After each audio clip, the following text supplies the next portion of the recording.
Tang சென்னின் அந்த அலட்சியமான புன்னகை ஜின் வூமிங்கை மேலும் சீண்டியது. வூமிங்கின் வாளிலிருந்து வெளிப்பட்ட அந்த ஐஸ் தண்டர் ஆற்றல் ஒரு ராட்சத நாகத்தைப் போல சீறிக்கொண்டு டாங் சென்னை தாக்கியது. அந்த பனிப்புயலின் வேகம் விண்வெளியின் துகள்களை கூட உறைய வைத்தது. ஆனால் அந்த புயலின் மையத்தில் நின்றிருந்த டாங் சென் தனது கவனத்தை அங்கேயே நிலைநிறுத்தவில்லை. அவரது ஆன்மாவின் ஒரு பகுதி அந்த இருண்ட திரைக்கு வெளியேயுள்ள கேயாஸ் ஆற்றலின் அதிர்வுகளை மிக துல்லியமாக உள்வாங்கிக் கொண்டிருந்தது. ஜின் வூமிங் தனது முழு பலத்தையும் காட்டி தாக்குவது டாங் சென்னிற்கு ஒரு கவசமாக மாறியது. வூமிங் எவ்வளவு தீவிரமாக தாக்குகிறாரோ அவ்வளவு தூரம் வெளியுலகின் கவனம் இந்த திரையின் மீது விழாது. இது டாங் சென்னிற்கு தடையின்றி ரகசிய கலைகளை திருட உதவியது. குயேன் தனது கோஸ்ட் ஹார்ட் ரோப்பின் சக்தியை பயன்படுத்தி டாங் சென்னின் ஆன்மாவை ஒரு மாய வலைக்குள் சிக்க வைக்க முயன்றான். உன் உடல் வூமிங்கிற்கு தீனியாகட்டும், உன் ஆன்மா எனது அங்கிக்கு உரமாகட்டும் என்று குயேன் வஞ்சகமாக சிரித்தான். கருப்பு நிற ஆன்மா அலைகள் டாங் சென்னின் காலடியிலிருந்து எழுந்து அவரது உடலை சுற்றத் தொடங்கின. அந்த அலைகள் அவரது உணர்வுகளை மழுங்கடிக்க முயன்றபோது டாங் சென்னின் உடலிலிருந்து அந்த பழைய வேஸ்ட் ஏட்டின் சாரம் மெல்ல விழித்து கொண்டது. பாழாக்குதல் என்பது வெறும் அழிவு மட்டுமல்ல, அது தேவையற்றவற்றை நீக்கி அசல் சக்தியை வெளிப்படுத்துவது என்ற அந்த மாரல் மார்ஷியல் தத்துவம் அவரது மனதில் மின்னலாய் வெட்டியது.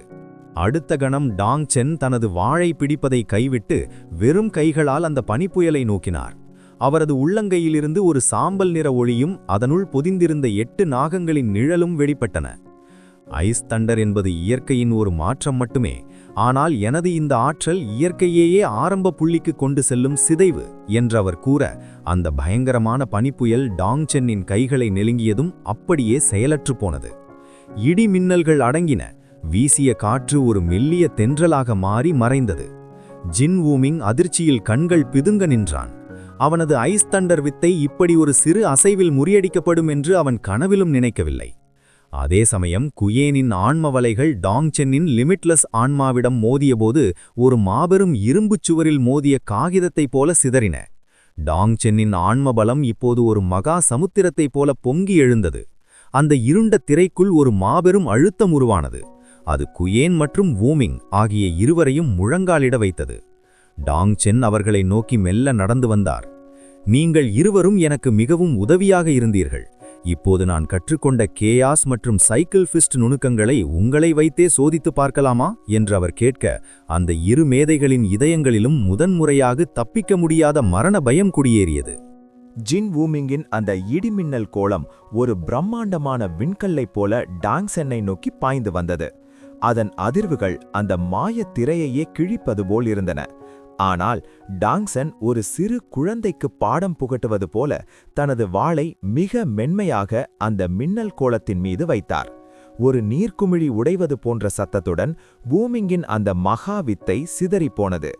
எவ்வித பேராற்றலுமின்றி ஒரு சாதாரண அசைவில் தனது வாழ்நாள் சாதனையை டாங் சென் முறியெடுத்ததைக் கண்டு வூமிங்கின் தாவோ இதயம் சுக்குநூறாக உடைந்தது.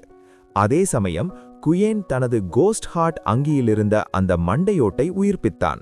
அந்த மண்டையோடு வாயை திறந்து ஒரு பயங்கரமான மரண ஓலத்தை செலுத்தியது. இந்த ஓலம் ஒரு வீரனின் ஆன்மாவை நேரடியாக தாக்கி அதை சிதைக்கக்கூடியது. டாங் சென்னின் உடல் லேசாக ஆடுவது போலவும் அவரது முகம் வெளிரிப்போவது போலவும் தோன்றியது. எங்கள் பேய் வம்சத்தின் இந்த தாக்குதலிலிருந்து தப்பிக்க வேண்டுமானால் உன் ஆன்மா எம்பையர் நிலையை எட்டியிருக்க வேண்டும். அது உன்னை போன்ற ஒரு சிறுவனுக்கு சாத்தியமே இல்லை என்று குயேன் ஆணவத்துடன் சிரித்தான். டாங் சென் தனது வேஸ்ட் ஆற்றலை இப்போது ஒரு சிறு ஊசி முனை அளவு கையில் திரட்டினார்.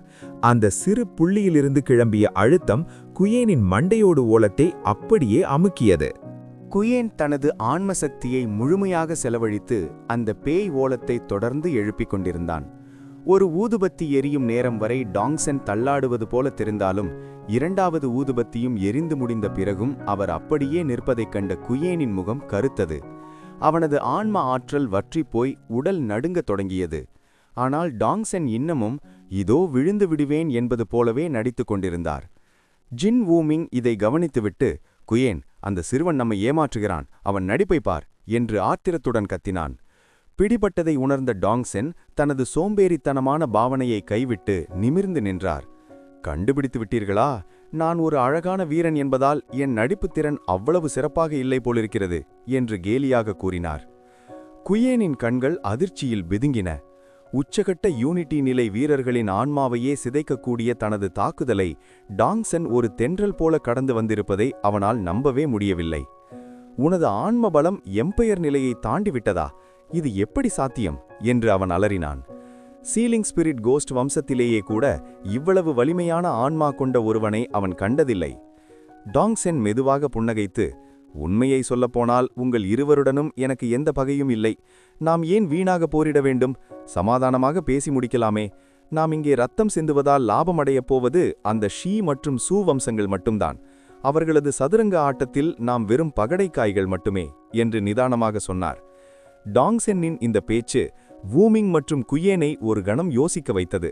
ஆனால் அவர்களின் தாவோ இதயமடைந்த அவமானத்தை விட அந்த லாபம் பெரியதாக தெரியவில்லை. அவர்கள் இருவரிடமும் மீண்டும் கொலைவெறி கிளம்பியது.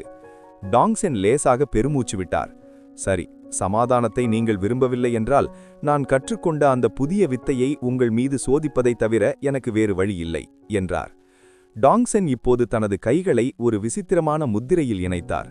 அவரது விரல்களிலிருந்து கேயாஸ் ஆற்றலும் சைக்கிள் ஃபிஸ்டின் அதிர்வுகளும் ஒன்றிணைந்து வெளிப்படத் தொடங்கின. வெளியுலகில் ஜியானிங்கும் சின்ஹாங்கும் பயன்படுத்திய அந்த ரகசிய கலைகளின் சாராம்சம் இப்போது டாங்சென்னின் கைகளில் இன்னும் தூய்மையான வடிவில் தென்பட்டது. டாங்சென்னின் கண்கள் அகலத் திறந்தன. அடுத்த நொடி அவரது ஆன்மா ஆற்றல் 10 மடங்கு 100 மடங்கு என உயர்ந்து கடைசியில் 10,000 மடங்கு, அதாவது 10,000 ஃபோல்ட் பெருகி அந்த இருண்ட வெளியையே அதிர வைத்தது. அந்த மகாசக்தியின் அழுத்தத்தில் குயேன் மூச்சுவிடக்கூட முடியாமல் திணறினான். திடீரென்று ஒரு பயங்கரமான சம்பவம் நடந்தது. குயேனின் ஆன்மா அவன் அமர்ந்திருந்த அந்த பப்பெட் வுட் சிதையாமலேயே பலவந்தமாக வெளியே இழுக்கப்பட்டது. பொதுவாக ஒருவனின் ஆன்மா பிரியும்போது அந்த மரம் உடைந்துவிட வேண்டும். ஆனால் டாங்சென்னின் ஆன்ம கட்டுப்பாடு, அதாவது சோல் கண்ட்ரோல், எவ்வளவு துல்லியமாக இருந்ததென்றால் மரத்திற்கு ஒரு சிறு கீறல் கூட விழாமல் குயேனின் ஆன்மாவை மட்டும் அவர் தனது கையில் பிடித்திருந்தார். ஜின் வூமிங் இதைக் கண்டு உடல் நடுங்கிப் போனார். இது சாத்தியமே இல்லை என்று அவர் அலறினார். குயேன் போன்ற ஒரு ஆன்மக்கலை வல்லுனரின் ஆன்மாவை இப்படி பொம்மை போல பிடிப்பது ஒரு இன்குயரி எம்பரர் நிலை வல்லுனரால் மட்டுமே முடியும். தங்களுக்கு இணையான வயது கொண்ட ஒரு இளைஞன் ஒரு முதிய வம்சத் தலைவரின் பலத்தை கொண்டிருப்பதை அவர்களால் ஜீரணிக்க முடியவில்லை. டாங்சென்னின் குரல் இப்போது பனிக்கட்டியை விட குளிர்ச்சியாக ஒலித்தது. வாழ்வா அல்லது மரணமா, நீயே தேர்ந்தெடு. அந்த குரலில் இருந்த அதிகாரம் குயேனின் ஒட்டுமொத்த மன உறுதியையும் உடைத்தது. தான் ஒரு சாதாரண புழுவை வேட்டையாட வந்ததாக நினைத்த குயேன் இப்போது ஒரு ஆதிகாலத்து மகா மிருகத்தின் வாயில் சிக்கியிருப்பதை உணர்ந்தான். வாழ்வு, நான் வாழ விரும்புகிறேன் என்று அவன் கதறினான். அத்தியாயம் 135இல் டாங்சென் ஒரு விசித்திரமான முடிவை எடுத்தார். அவர் அவர்களை கொல்லாமல் தனது ரகசிய சீட் ஆற்றலை பயன்படுத்தி ஜின் வூமிங்கின் பணிவாழ்வித்தையை இன்னும் மேம்படுத்த முன்வந்தார். வூமிங், உன் வாழ்வித்தையில் உள்ள குறைகளை நான் நீக்குகிறேன். ஆனால் பதிலுக்கு நீங்கள் இருவரும் எனக்கு அடங்கி நடக்க வேண்டும் என்றார். குயேனும் வூமிங்கும் ஒருவரையொருவர் பார்த்து கொண்டனர். அவர்களுக்கு வேறு வழி இல்லை. டாங்சென் தனது கையை வூமிங்கின் வாளின் மீது வைத்தார். அடுத்த நொடி அந்த வாளிலிருந்த பணியாற்றல் பல மடங்கு தூய்மையடைந்து பிரபஞ்சத்தின் ஆதி குளிர்ந்த ஆற்றலாக மாறத் தொடங்கியது. டாங்சென்னின் மிரட்டல் ஜின் வூமிங் மற்றும் குயேனின் ஆன்மாவை உலுக்கியது. அவர்களது நிஜ உடல்கள் இப்போது தற்காப்பற்ற நிலையில் மேக கப்பலில் இருக்கின்றன. டாங்சென் நினைத்தால் ஒரே நொடியில் அவர்களது ஆன்மாவை சிதைத்து உடல்களையும் பிணமாக்க முடியும். எனது பொறுமைக்கு எல்லை உண்டு. 3 வினாடிகளுக்குள் முடிவெடுங்கள். இல்லையெனில் உங்கள் ஆன்மா மற்றும் உடல் ஆகிய இரண்டுமே அழியும் என்று டாங்சென் மிக குளிர்ச்சியாக கூறினார். அவரது கண்களில் மின்னிய கொலைவெறி அவர் விளையாடவில்லை என்பதை அவர்களுக்கு உணர்த்தியது. தங்கள் கௌரவத்தை விட உயிர் பெரிது என்பதை உணர்ந்த அவர்கள் யோசித்துக் கொண்டிருந்தபோது டாங்சென் ஒரு கவர்ச்சிகரமான வாய்ப்பை வழங்கினார். நீங்கள் எனக்கு விசுவாசமாக இருந்தால் நான் உங்களுக்கு எந்த கட்டுப்பாடுகளையும் விதிக்க மாட்டேன். உங்களுக்கு அடிமை வேலை செய்யச் சொல்ல மாட்டேன். மாறாக உங்கள் தற்காப்பு கலைகளை அடுத்த நிலைக்கு கொண்டு செல்ல நான் உதவுவேன். இந்த வார்த்தைகள் அவர்களை சிந்திக்க வைத்தன. டாங்சென்னின் ஆன்மாபலத்தை பார்த்த பிறகு அவருக்கு பின்னால் ஏதோ ஒரு மாபெரும் சக்தி அல்லது ரகசியம் இருப்பதை அவர்கள் புரிந்து கொண்டனர். அவருடன் இணைவது தங்களுக்கு பாதகமல்ல, மாறாக ஒரு பெரும் வளர்ச்சிக்கு வழிவகுக்கும் என்று அவர்கள் கருதினர். நான் சம்மதிக்கிறேன். எனது ஆன்மச்சாரத்தை உன்னிடம் ஒப்படைக்கிறேன் என்று குயேன் முதலில் அடிபணிந்தான். அவனைத் தொடர்ந்து ஜின் வூமிங்கும் தனது வாளை தாழ்த்தி தனது விசுவாசத்தை உறுதிப்படுத்தினார். டாங் சென் புன்னகைத்தார். சிறந்த முடிவு. இப்போது வூமிங், உன் பணிவாழ் வித்தையில் உள்ள குறைகளை நான் சரி செய்கிறேன் பார் என்று கூறி தனது லிமிட்லெஸ் ஆற்றலை வூமிங்கின் வாள் வழியாக செலுத்தினார். அடுத்த நொடி அந்த வாளில் இருந்த பணியாற்றல் இதுவரை உலகம் கண்டிராத ஒரு தூய்மையான மற்றும் அழிவுற்ற நிலையை எட்டியது. டாங் சென்னின் அந்த வாக்குறுதி அவர்கள் இருவரையும் நிலைகுலைய வைத்தது. அடிபடிந்த பிறகு தங்களை அவர் கேவலமாக நடத்துவார் என்ற பயம் விலகியது. என்னால் உங்கள் சக்தியை மேம்படுத்த முடியும், அது உங்கள் செயல்பாட்டை பொறுத்தது என்ற மூன்றாவது நிபந்தனைதான் அவர்கள் இருவரையும் முழுமையாக சாய்த்தது. எங்கள் சக்தியை உன்னால் மேம்படுத்த முடியுமா? வேடிக்கையாக பேசாதே என்று ஜின் வூமிங் நம்பாமல் தலையசைத்தார். உடனே டாங் சென் தனது உள்ளங்கையை திருப்பி ஒரு கிரேட் டாங் வாடை உருவாக்கினார். அவர்கள் பார்த்து கொண்டிருக்கும் போதே ஒரு மர்மமான ஆற்றல் அந்த வாளை சூழ்ந்தது. அடுத்த நொடி அந்த வாள் ஒரு கிரேட் தியான் வாளாக உருமாறியது. என்னிடம் மற்றவர்களின் ஆற்றலை மேம்படுத்தும் இயற்கை திறன் உள்ளது. ஆர்வம் இருக்கிறதா என்று டாங் சென் கேட்க, ஜின் வூமிங் அதிர்ச்சியில் உறைந்தார். உன்னால் உண்மையிலேயே ஒரு வீரனின் வாள் ஒளியை வாள் தாவோ நிலைக்கு உயர்த்த முடியுமா என்று நடுக்கத்துடன் கேட்டார். ஜின் வூமிங்கிற்கு தனது பனி மற்றும் பனிப்புயல் வாழ்வித்தையில் அடுத்த நிலையை எட்டுவது ஒரு தீராத கனவாகவே இருந்தது. வடக்கு பிராந்தியத்தில் வாள் மற்றும் கத்தி புராணக் கதைகளில் ஒருவராக திகழும் ஜின் வூமிங்கிற்கு மற்றொருவரான தாவோ ஜின் குவாங் ஹுவா என்பவருடன் சமமாக பேசப்படுவது ஒரு கௌரவமாக இருந்தாலும் அவரைவிட பெரிய உயரத்தை எட்ட வேண்டும் என்பதே அவரது இரகசிய ஆசை. டாங் சென்னின் இந்த திறன் அந்த ஆசையை நிறைவேற்றும் சாவி என்பதை அவர் உணர்ந்தார். நான் இதற்கு சம்மதிக்கிறேன். உனது ஆற்றல் எம்பையர் நிலையை விடவும் மேலானது என்பதை நான் உணர்கிறேன். உனக்கு விசுவாசமாக இருக்க நான் தயார் என்று ஜின் வூவிங் இறுதியாக தனது வாளை தாழ்த்தி அடிபடிந்தார். குயேனும் ஏற்கனவே தனது ஆன்மச்சாரத்தை ஒப்படைத்திருந்ததால் இப்போது டாங் சென்னிற்கு 2 மகா மேதைகள் அடிமைகளாக அல்ல, விசுவாசமான தளபதிகளாக கிடைத்துள்ளனர். நல்லது, இப்போது இந்த இருண்ட திரையை அகற்ற வேண்டிய நேரம் வந்துவிட்டது. ஆனால் வெளியே செல்லும்போது நாம் இன்னும் ஒருவரையொருவர் தாக்கிக் கொள்வது போலவே நடிக்க வேண்டும். சூ மற்றும் ஷீ வம்சத்தினர் நாம் ஒருவருக்கொருவர் சமமான பலத்துடன் போராடுவதாகவே நினைக்கட்டும் என்று டாங் சென் தனது திட்டத்தை கூறினார். ஜின் வூமிங்கிற்கு தனது பனி மற்றும் பனிப்புயல் வாழ்வித்தையில் இருந்த தேக்கம் ஒரு பெரும் குறையாகவே இருந்தது.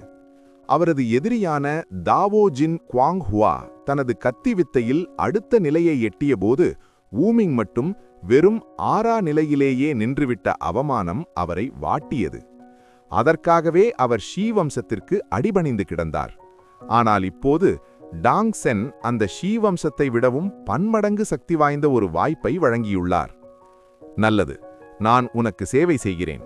ஆனால் எனது வாழ்வித்தையை நீ மேம்படுத்த வேண்டும் என்று உறுதியளி என்று வூமிங் கூறியவாறே தனது ஆன்ம முத்திரையை அளித்தார். டாங் சென் அதை ஏற்றுக்கொண்டார். அடுத்த நொடியே வூமிங்கின் நெற்றியில் தனது விரலை வைத்தார். இப்போதே வா என்று வூமிங் திகைத்தார்.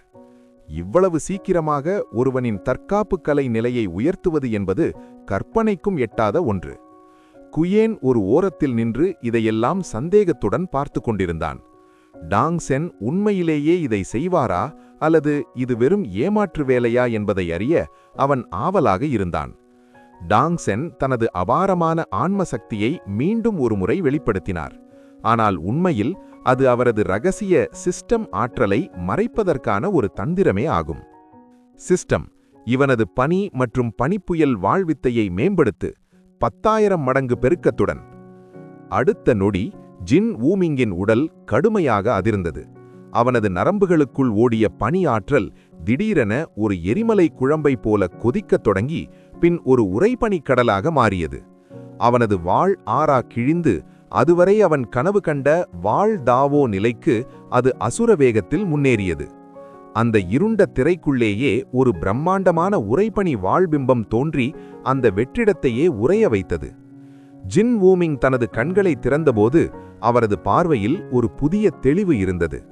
அவனது வாளிலிருந்து வெளிப்பட்ட குளிர்ச்சி முன்னெப்போதையும் விட 1000 மடங்கு வலிமையாகவும் கூர்மையாகவும் இருந்தது. இதை பார்த்த குயேன் அப்படியே உறைந்து போனான். ஒருவரின் பலத்தை நொடிபொழுதில் இப்படி மாற்றியமைக்கும் டாங் சென்னின் ஆற்றல் அவனை ஒரு கடவுளாகவே குயேனின் கண்களுக்கு காட்டியது. நன்றி என் நிஜமானே என்று வூமிங் மண்டியிட்டு வணங்கினான்.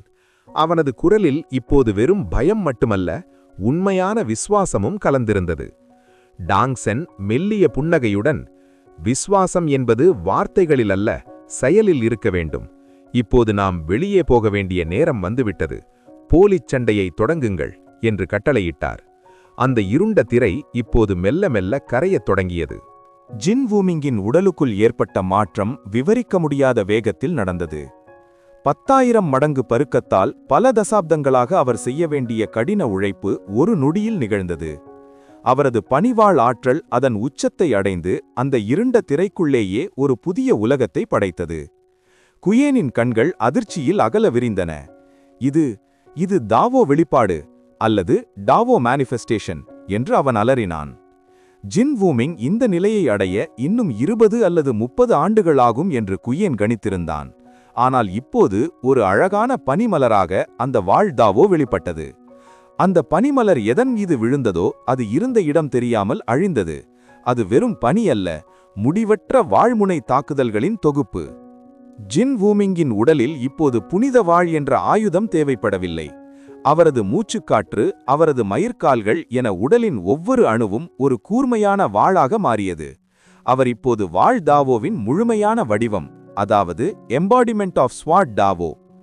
இதைவிட கொடுமை என்னவென்றால் அந்த வளர்ச்சி அங்கேயே நிற்கவில்லை. வாழ் தாவோ ஆரம்ப நிலை, வாழ் தாவோ சிறுநிறைவு, வாழ் தாவோ மகா நிறைவு என தொடர்ந்து உயர்ந்து பனி மற்றும் பனிப்புயல் வாழ் தாவோவின் சிகரத்தை அடைந்த பின்னரே அந்த ஆற்றல் அடங்கியது. டாங்சென் தனது கைகளை அசைத்து மறைத்து வைத்திருந்த ஆன்மா ஆற்றலை விளக்கினார். ஜின் வூமிங் தனது கண்களை திறந்தபோது அதிலிருந்து வெளிப்பட்ட குளிரில் குயேனின் இரத்தமே உறைவது போல் இருந்தது. டாங்சென் அமைதியாக கேட்டார், இப்போது உனக்கு திருப்தியா? ஜின் வூமிங் ஒரு வார்த்தை கூட பேசாமல் டாங்சென்னின் காலடியில் மண்டியிட்டார். ஒரு கடவுளை பார்ப்பது போன்ற பக்தியும் நன்றியும் அவரது கண்களில் தெரிந்தன. குயேன் இப்போது எவ்வித சந்தேகமுமின்றி தாலும் முழுமையாக அடிபணிய தயாரானான். இவ்வளவு பெரிய மேதையை நொடியில் உருவாக்கிய டாங்சென் நிலைத்தால் ஒரு வம்சத்தையே அழிக்க முடியும் என்பதை அவன் உணர்ந்தான். வெளியே இருக்கும் திரையை விளக்குங்கள், ஆனால் நினைவிருக்கட்டும், வெளியே சென்றதும் நாம் ஒருவரை ஒருவர் கொல்ல வருவது போலவே நடிக்க வேண்டும். வூமிங், உன் புதிய பலத்தைக் கண்டு ஷீ வம்சத்தினர் மகிழட்டும், ஆனால் அந்த பலம் யாருக்காக வேலை செய்ய வேண்டும் என்பது உனக்கு தெரியும். டாங்சென்னின் அந்த பார்வை குயேனை நிலைகுலைய வைத்தது. ஜின் வூமிங்கிற்கு அவர் செய்த அந்த மகா மாற்றம் குயேனின் மனதிலிருந்த கடைசி சந்தேகத்தையும் பொசுக்கிவிட்டது. 20 ஆண்டுகள் தவம் செய்ய வேண்டிய ஒரு நிலையை வெறும் அரை ஊதுபத்தி நேரத்தில் எட்ட வைத்த டாங்சென் உண்மையிலேயே ஒரு அதிமானுட பிறவி என்று குயேன் உணர்ந்தான். ஜின் வூமிங் இப்போது ஒரு புதிய மனிதனாக எழுந்திருந்தார். எஜமானே, இந்த நொடியிலிருந்து எனது உயிர் உங்களுடையது என்று அவர் தனது மார்பில் கை வைத்து விசுவாச பிரமாணம் செய்தார். டாங்சென் திருப்தியுடன் தலையசைத்தார். ஷீ வம்சத்தின் உதவியுடன் 1 வருடம் போராடி அடைய வேண்டிய வெற்றியை 1 வினாடியில் அவர் வூமிங்கிற்கு வழங்கியிருந்தார். அடுத்து டாங்சென்னின் குளிர்ந்த கண்கள் குயேன் பக்கம் திரும்பின. அந்த கண்களில் மின்னிய ஒரு மெல்லிய கொலைவெறி குயேனை எச்சரித்தது. வூமிங் எனக்கு தேவை, ஆனால் நீ என்பது போல அந்த பார்வை இருந்தது. எஜமானே, என்னையும் கைவிட்டு விடாதீர்கள், நானும் உங்களுக்கு முழுமையாக அடிபணிகிறேன் என்று குயேன் பதற்றத்துடன் கத்தினான். ஜின் வூமிங் அடைந்த அந்த அசுர வளர்ச்சியை பார்த்த பிறகு குயேனுக்கு தனது பேயான்மா கலையை, கோஸ்ட் சோல் ஆர்ட், அடுத்த நிலைக்கு கொண்டு செல்ல வேண்டும் என்ற பேராசை பிறந்தது. டாங்சென் மெதுவாக அவனது அருகில் சென்றார். உன் கோஸ்ட் சீல் நுட்பம் இன்னும் முழுமையடையவில்லை. அதில் இருக்கும் அந்த பேய் ஓலம் வெறும் சத்தத்தை மட்டும் எழுப்புகிறது, ஆனால் அது ஆன்மாவை உண்மையில் சிதைப்பதில்லை. நான் அதை மேம்படுத்தினால் உன்னால் ஒரே நேரத்தில் 1000 வீரர்களின் ஆன்மாக்களை உறைய வைக்க முடியும் என்றார். குயேனின் இதயம் வேகமாக துடித்தது. தயவு செய்து எனக்கு உதவுங்கள். எனது ஆன்மா முத்திரையை ஏற்கனவே உங்களிடம் ஒப்படைத்து விட்டேன். இனி நான் உங்களது நிழல் என்று அவன் கெஞ்சினான். டாங்சென் புன்னகைத்து குயேனின் நெற்றியில் விரலை வைத்தார். சிஸ்டம், குயேனின் கோஸ்ட் சீல் மற்றும் சீலிங் ஸ்பிரிட் ஆற்றலை 10,000 மடங்கு பெருக்கத்துடன் மேம்படுத்து. குயேனின் உடலில் இருந்த அந்த இருண்ட ஆற்றல் இப்போது நீல நிற மின்னல்களாக மாறி அவனது நரம்புகளை ஆக்கிரமித்தன. அவனது அங்கியில் இருந்த அந்த பழைய மண்டையோடு இப்போது ஒரு உண்மையான பேய் அரசனின் முகமாக உருமாறியது. அவனது ஆன்மா ஆற்றல் யூனிட்டி நிலையை தாண்டி எம்பையர் நிலையின் எல்லையை தொட்டது. இப்போது நாம் வெளியே செல்வோம். நினைவிருக்கட்டும், வெளியே நாம் எதிரிகள். வூமிங், நீ உன் புதிய வாழ் தாவோவை முதலில் என் மீது பிரயோகிப்பாய். நான் அதிலிருந்து தப்பிப்பது போல நடித்து உங்களை இன்னும் அதிக ஆற்றலுடன் தாக்கும்படி தூண்டுவேன். ஷீ வம்சத்தினர் இதை நம்ப வேண்டும் என்று டாங்சன் தனது இறுதி திட்டத்தை சொன்னார். அந்த இருண்ட திரை, வேல் ஹெவன் ஃபார்மேஷன், இப்போது மெல்ல மெல்ல உடையத் தொடங்கியது. போர்க்களத்தில் இருந்த அனைவரும் அந்த திரையிலிருந்து யார் வெளியே வருவார்கள் என்ற ஆவலுடன் காத்து கொண்டிருந்தனர். குயன் தனது ஆன்ம ஆற்றல் கட்டுக்கடங்காமல் பெருகுவதைக் கண்டு பேரானந்தத்தில் திளைத்தான். 10,000 மடங்கு பெருகிய அந்த ஆற்றல் அவனை ஒரு சாவரன் தாவோ நிலைக்கு உயர்த்தியிருந்தது. ஆனால் அந்த மகிழ்ச்சி நீடிப்பதற்குள் டாங்சன் அவனது ஆற்றலில் 60% சீல் வைத்தார்.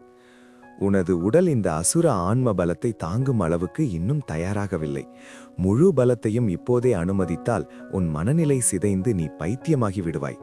படிப்படியாக இதை நீ பழகிக்கொள் என்று டாங்சன் எச்சரித்தார். குயன் அடக்கத்துடன் தலைவணங்கினான். தனது எஜமானின் தீர்க்க தரிசனத்தை அவன் முழுமையாக உணர்ந்தான். இப்போது ஜின் வூமிங் ஒரு பக்கம் வால்தாவோவின் உச்சத்திலும் குயன் மறுபக்கம் மகா ஆன்ம பலத்துடனும் டாங்சனின் இடது மற்றும் வலது கரங்களாக மாறினர். அந்த இருண்ட திரை, வெயில் ஹெவன் ஃபார்மேஷன், இப்போது முழுமையாக கரைந்தது. வெளியே இருந்த சூ வம்சம் மற்றும் ஷீ வம்சத்தினர் மூச்சடக்கி பார்த்து கொண்டிருந்தனர். திரை விலகியதும் அவர்கள் கண்ட காட்சி அதிர்ச்சி அளிப்பதாக இருந்தது. டாங்சன் இரத்தக்கரைகளுடன் பின்வாங்குவது போலவும், ஜின் வூமிங் தனது புதிய மேம்படுத்தப்பட்ட பனி வாழ்வித்தையுடன் அவரை துரத்துவது போலவும் ஒரு மாயையை டாங்சன் உருவாக்கினார். பார், வூமிங் அந்த சிறுவனை நிலைகொலைய வைத்து விட்டான். அவன் வாழ்வித்தை இப்போது முற்றிலும் வேறொரு நிலையில் இருக்கிறது என்று ஷீ வம்சத்தின் ஷாய்காங் பெருமிதத்துடன் கத்தினார். வூமிங்கின் உடலிலிருந்து வெளிப்பட்ட அந்த தாவு அதிர்வுகள் ஒட்டுமொத்த போர்க்களத்தையும் உறைய வைத்தன. மறுபுறம் சூனிங் பதற்றமடைந்தார். டாங்சன் ஆபத்தில் இருக்கிறார். அந்த ஜின் வூமிங் எப்படி இவ்வளவு பலமானான் என்று அலறினார். ஆனால் இது அனைத்தும் டாங்சனின் திரைக்கதை என்பது அவர்களுக்கு தெரியாது. டாங்சன் காற்றில் பின்வாங்கியபடியே, நல்லது, உங்கள் நடிப்பை தொடருங்கள். இப்போது உங்கள் இருவரின் தாக்குதல்களையும் என் மீது ஒன்றிணைப்பதாக காட்டுங்கள். நான் எனது வேஸ்ட் ஆற்றலை ஒரு தற்காப்பு கவசமாக மாற்றி அதை சிதறடிப்பேன். இது நம் மூவரின் பலமும் சமம் என்பதை உலகிற்கு சொல்லும் என்று ரகசியமாக ஆணையிட்டார். டாங்சனின் அந்த அதிரடி அறிவிப்பு ஜின் வூமிங் மற்றும் குயேனை ஒரு நிமிடம் சிலையாக மாற்றியது. 6 வானுலக வம்சங்களையும் வீழ்த்துவதா? இது ஒரு பைத்தியக்காரத்தனமான கனவாக மற்றவர்களுக்கு தோன்றலாம். ஆனால் கண்முன்னே தங்களின் ஆற்றலை 10,000 மடங்கு உயர்த்திய ஒரு மனிதன் இதை சொல்லும்போது அது வெறும் வார்த்தை அல்ல, ஒரு எச்சரிக்கை என்பதை அவர்கள் உணர்ந்தனர். குயேன் ஒரு கசப்பான சிரிப்புடன், எஜமானே, இப்போது நான் இதிலிருந்து பின்வாங்க முடியுமா என்று கேட்டான். அதற்கு டாங்சன், தாராளமாக முயற்சி செய். நீ ஒரு 100 மீட்டர் ஓடுவதற்குள் உன் ஆன்மாவை என்னால் சிதைக்க முடியும் என்று உனக்கே தெரியும் என்று அமைதியாக பதிலளித்தார். குயேன் உடனே அடங்கி போனான். வேண்டாம் எஜமானே, 10,000 மைல் ஓடினாலும் உங்கள் ஒரு நினைப்பு போதும் என்னை வீழ்த்த என்று கூறி தனது முழு விசுவாசத்தையும் உறுதிப்படுத்தினான். டாங்சன் மேலும் தொடர்ந்தார், கவலைப்படாதீர்கள், நான் அவர்களுடன் நேரடியாக மோதப்போவதில்லை. 6 வம்சங்களும் அவ்வளவு பலவீனமானவை அல்ல. அனைத்தையும் நிதானமாக ஒவ்வொன்றாக செய்வோம். அப்போது அந்த இருண்ட திரை, வெயில் ஹெவன் ஃபார்மேஷன், முழுமையாக கலைந்தது. போர்க்களத்தில் இருந்த பல்லாயிரக்கணக்கான கண்களும் அந்த இடத்தை நோக்கி திரும்பின. திரை விலகிய அடுத்த நொடி டாங்சன் ஒரு இரத்தக்கரையுடன் பின்வாங்குவது போல நடித்தார். ஜின் வூமிங் தனது புதிய மேம்படுத்தப்பட்ட வால்தாவோ ஆற்றலை வெளிப்படுத்தி வானத்தையே பிளக்கும் ஒரு பனி வாழ்வீச்சை டாங்சன் மீது ஏவினார். குயேன் தனது கோரமான ஆன்ம அலைகளை ஒரு கருப்பு நதியைப் போல பாயவிட்டான். பார், வூமிங் வெற்றி பெறப் போகிறான், அந்த சிறுவன் இதோ முடியப் போகிறான் என்று ஷீவம்சத்தினர் உற்சாகத்தில் கத்தினர். ஆனால் டாங்சன் தனது விரல் நுனியில் ஒரு சாம்பல் நிற ஆற்றலை திரட்டினார். அது ஒரு சிறிய தடுப்பு சுவர் போல தோன்றினாலும் அந்த இரு மகா மேதைகளின் தாக்குதல்களையும் அது உள்வாங்கிக் கொண்டது. ஒரு மாபெரும் வெடிப்பு நிகழ்ந்தது. போர்க்களமே புகையாலும் ஒளியாலும் நிறைந்தது. புகை மூட்டம் விலகியபோது மூவரும் சமமான பலத்துடன் நிற்பது போல ஒரு தோற்றத்தை டாங்சன் உருவாக்கினார். இவன் யார்? வூமிங் மற்றும் குயேன் இருவரையும் ஒரே நேரத்தில் சமாளிக்கிறானே என்று ஷீவம்சத்தின் தலைவர்கள் இப்போது திகைத்து போயினார். டாங்சன் இப்போதே வெளியேற விரும்பவில்லை. ஜின் வூமிங் மற்றும் குயன் ஆகிய இரு மகா வீரர்களின் பாதுகாப்பில் அந்த இருண்ட திரைக்குள்ளேயே அமர்ந்து வெளியே நடக்கும் சூ ஜியானிங் மற்றும் ஷின்ஹாங்கின் போரை உன்னிப்பாக கவனிக்க தொடங்கினார். 9 வானங்களுக்கு மேலே அந்த இரு சொர்க்கத்தால் ஆசீர்வதிக்கப்பட்ட வீரர்களின் மோதல் பிரபஞ்சத்தையே அதிர வைத்தது. ஒரு புறம் சூ ஜியானிங்கின் 8ஆம் நிலை கேயாஸ் கலை, மறுபுறம் ஷின்ஹாங்கின் புனித எலும்பு ஆற்றல். இவர்களின் ஒவ்வொரு மோதலும் ஹெவன்லி தாவோவையே சிதைத்தது. போர்க்களத்தில் இருந்த 10 வீரர்களில் 9 பேர் கொல்லப்பட்டு எஞ்சியவர்கள் இரத்தக்கடலுக்கு நடுவே போரிடும் ஆர்வத்தை இழந்து இயந்திரத்தனமாக மோதிக்கொண்டிருந்தனர். இந்த மகா யுத்தத்தின் அதிர்வுகளிலிருந்து தாவோ சாரத்தை டாங்சன் தனது லிமிட்லெஸ் சுழலால் உறிஞ்சு தொடங்கினார். திடீரென டாங்சனின் முதுகிற்கு பின்னால் ஒரு மர்மமான கருந்துளை உருவாகத் தொடங்கியது. இதைக் கண்ட குயன் அதிர்ச்சியில் உறைந்து போனான். இது சூ வம்சத்தின் கேயா சூத்திரம் அல்லவா? இது எப்படி சாத்தியம் என்று அலறினான். ஜின் வூமிங்கும் அதே அளவு திகைப்படைந்தார். சூ வம்சத்தின் இரத்த வழியில் பிறந்து கேயாஸ் தாவோ உடல் கொண்டவர்களால் மட்டுமே கற்க முடியும் என்று சொல்லப்படும் அந்த ரகசிய கலையை ஒரு வெளியாளான டாங்சன் வெறும் பார்வையாலேயே கற்றுக்கொண்டது அவர்களை நிலைகுலைய வைத்தது. எஜமானே, நீங்கள் உண்மையிலேயே ஒரு மனிதனா அல்லது கடவுளா என்று ஜின் வூமிங் மெல்லிய குரலில் கேட்டார். டாங்சன் பதில் சொல்லவில்லை. அவரது கண்கள் இப்போது அந்த போரிலிருந்து வெளிப்படும் நுணுக்கங்களை அப்படியே ஒரு கடற்பஞ்சை போல உறிஞ்சு கொண்டிருந்தன. அந்த பிரம்மாண்டமான கருந்துளை விரிவடைய தொடங்க சூ வம்சத்தின் பல 1000 ஆண்டுகால ரகசியங்கள் டாங்சனின் அறிவாற்றலுக்குள் சரணடைந்தன. டாங்சென்னின் மார்பு மற்றும் கைகளிலிருந்து அந்த புனிதமான தங்க ஒளி சேக்ரெட் போன் ரேடியன்ஸ் வெளிப்பட்டபோது ஜின் வூமிங் மற்றும் குயன் ஆகிய இருவருமே பேச்சற்று போயினர். ஒரு பக்கம் சூ வம்சத்தின் கேயாஸ் ரகசியம், மறுபக்கம் ஷீ வம்சத்தின் புனித எலும்பு ஆற்றல். இவை இரண்டுமே இருவேறு துருவங்கள். ஆனால் டாங்சென் இவை இரண்டையும் ஒரே உடலில் தடையின்றி இயக்கி நின்றார். இவருடைய திட்டமிடலுக்கு முன்னால் நான் ஒரு குழந்தை என்று குயன் முணுமுணுத்தான். நான் ஒரு சில நகரங்களை கைப்பற்ற சதி செய்தேன், ஆனால் இவரோ ஹெவன்லி தாவோவையே தன் வசப்படுத்த சதி செய்கிறார். இவரை பின்தொடர்வது நமது வாழ்நாள் பாக்கியம். அத்தியாயம் 137இல் இந்த 2 மகா கலைகளையும் தனது சொந்த வேஸ்ட் ஆற்றலுடன் இணைத்து ஒரு புதிய தற்காப்பு கலையை, நியூ மார்ஷியல் ஸ்கில்லை டாங்சென் உருவாக்கினார். புகழுக்காகவும் வரலாற்றில் இடம்பெறுவதற்காகவும் ஏங்கும் வூமிங் மற்றும் குயனுக்கு டாங்சென்னின் இந்த விஸ்வரூபம் ஒரு மாபெரும் நம்பிக்கையை தந்தது. அடிபணிந்தோம் என்ற கவலை மறைந்து ஒரு சாம்ராஜ்யத்தை உருவாக்கப் போகிறோம் என்ற வெறி அவர்கள் கண்களில் பிறந்தது. டாங்சென் கண்களை திறந்து மெதுவாக கூறினார், கேயாஸ் என்பது உலகின் தொடக்க புள்ளி. அந்த புள்ளியிலிருந்தே அனைத்தும் உருவாகின்றன. அந்த புள்ளியை நான் சிதைத்தால் அங்கே எஞ்சியிருப்பது அழிவு மட்டுமே. அடுத்த நொடி அந்த இருண்ட திரை, வெயில் ஹெவன் ஃபார்மேஷன், ஒரு மாபெரும் வெடிப்புடன் சிதறியது. ஆனால் இது ஜின் வூமிங்கின் வாழ்வீச்சால் நடந்தது அல்ல, டாங்சென்னின் புதிய ஆற்றலின் அழுத்தத்தால் நடந்தது. வெளியே இருந்த ஷாய்காங் மற்றும் சூ நிங் இருவரும் அதிர்ச்சியில் உறைந்து நின்றனர். ஏனெனில் திரையிலிருந்து வெளியே வந்த டாங்சென் இப்போது முன்னெப்போதையும் விட 1000 மடங்கு அதிக அதிகாரத்துடன் காட்சியளித்தார். அவரது ஒரு கையில் கேயாஸ் ஆற்றலும் மறு கையில் புனித எலும்பு ஒளியும் மின்னின. இது எப்படி சாத்தியம்? இவன் கையில் எங்கள் வம்சத்தின் புனித எலும்பு ஒளி எப்படி வந்தது என்று ஷாய்காங் கோபத்திலும் அதிர்ச்சியிலும் அலறினார். டாங்சென் அமைதியாக போர்க்களத்தின் நடுவே இறங்கினார். சூஜியானிங் மற்றும் ஷின்ஹாங் ஆகிய இருவருமே போரை நிறுத்திவிட்டு இவரை பார்த்தனர். விளையாடியது போதும், ஷீ வம்சத்தின் ஆதிக்கம் இன்றுடன் முடிவுக்கு வருகிறது என்று டாங்சென் அறிவித்தார். டாங்சென் தனது கண்கள் இரண்டையும் சட்டென்று திறந்தபோது பிரபஞ்சத்தின் ஆதி ரகசியம் அவருக்கு பிடிபட்டது. சூவம்சத்தின் கேயாஸ் கலை என்பது உண்மையில் ஒரு நித்திய இயந்திரம். அது உலகிலுள்ள அனைத்து ஆற்றல்களையும் உறிஞ்சி சுத்திகரித்து ஒரு கருவி வழியாக பன்மடங்கு வீரியத்துடன் வெளியேற்றும் வித்தையாகும். ஹா, நான் இதை புரிந்து கொண்டு விட்டேன் என்று அவர் முழங்க, அவரது முதுகிற்கு பின்னால் ஒரு மாபெரும் கருந்துளை தோன்றியது. அதே சமயம் அவரது உள்ளங்கையில் ஒரு கருமை நிற அசுர வாள் உருவானது. அந்த வாளில் கேயாஸ் ஆற்றலை அவர் பாய்ச்சியபோது அதுவரை உலகம் கண்டிராத ஒரு பயங்கரமான மாற்றம் நிகழ்ந்தது. டாங்சென் இப்போது தனது 3 மகாசக்திகளை ஒன்றிணைத்தார். ஜீரோ ஸ்கிரிப்சர், அனைத்து ஆற்றலையும் அதன் ஆரம்ப புள்ளிக்கு கொண்டு செல்லும் சிதைவு. டெமானிக் சேபர், அழிவின் அசுர ஆற்றல். கேயா ஸ்கிரிப்சர், முடிவில்லாத ஆற்றலை சுத்திகரிக்கும் இயந்திரம். இவை 3ஐயும் இணைத்து ஹெவன்ஸ் பரியல் என்ற புதிய மார்ஷியல் கலையை அவர் உருவாக்கினார். சிஸ்டம், இந்த புதிய வித்தைக்கு 10,000 மடங்கு பெருக்கத்தை வழங்கு. அடுத்த நொடி அந்த தாக்குதல் இம்பீரியல் நிலையை எட்டியது. டாங்சென்னின் முதுகிலிருந்து வெளிப்பட்ட அந்த ஈர்ப்பு விசை அந்த இடத்தையே முழுமையாக தன் வசப்படுத்தியது. ஜின் வூமிங் மற்றும் குயன் ஆகிய இருவருமே அசைய முடியாமல் ஓரிடத்தில் உறைந்து போயினர். எச்சரிக்கையாக இருங்கள், எஜமானின் புதிய வித்தையின் சக்தி விண்ணுளியையே உருக்குகிறது. உங்கள் மனதை ஒருமுகப்படுத்தி அந்த ஈர்ப்பு விசையில் சிக்காமல் தற்காத்துக் கொள்ளுங்கள் என்று வூமிங் அலறினார். அவரது முகம் பயத்தில் வெளிரி போனது. அந்த இருண்ட திரை இப்போது துண்டு துண்டாக சிதறியது. வெளியே இருந்த ஆயிரக்கணக்கான வீரர்கள் வானமே இரண்டாக பிளந்து ஒரு பெரும் கருந்துளை உருவாவதைக் கண்டு அலறிக்கொண்டு ஓடினர். சூஜியானிங் மற்றும் ஷின்ஹாங் ஆகிய இருவரின் போரும் அந்த மகாசக்தியின் அழுத்தத்தில் தானாகவே நின்றது. டாங்சென் அந்த அசுர வாளை மெதுவாக உயர்த்தினார். இன்று இந்த வாள் சொர்க்கத்தையே அடக்கம் செய்யும் என்றார். டாங் சென்னின் அந்த புதிய பிரைமாடியல் ஆற்றலுக்கு முன்னால் ஜின்வூமிங் மற்றும் குயேனின் தற்காப்புகள் காகித கப்பலைப் போல கிழிந்து போயின. குயேன் தனது உச்சக்கட்ட ஆன்மா ஆற்றலை பயன்படுத்தி ஒரு கேடயத்தை உருவாக்கினார். ஜின்வூமிங் தனது பனி வாழ்வித்தையை முழுமையாக வெளிப்படுத்தினார். ஆனால் அந்த கருந்துளையின் ஈர்ப்பு விசை எவ்வித தடையுமின்றி அனைத்தையும் உறிஞ்சியது. உண்மையில் அவர்கள் டாங் சென்னை ஒரு கடவுளாகவே பார்க்கத் தொடங்கினர். ஆனால் அவர்கள் உணராத ஒன்று என்னவென்றால், டாங் சென்னின் தனிப்பட்ட மட்டும் இதை செய்யவில்லை.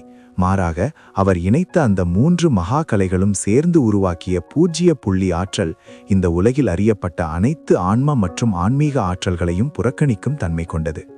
டாங் சென் மெல்ல கண்களை திறந்தபோது அந்த மாபெரும் அழுத்தம் ஒரு நொடியில் மறைந்தது. வூமிங் மற்றும் குயேன் இருவரும் மூச்சு வாங்க அப்படியே தரையில் சரிந்தனர். தங்களால் ஒருபோதும் இவரை விஞ்ச முடியாது என்ற உண்மை அவர்களின் மனதில் ஆழமாக பதிந்தது.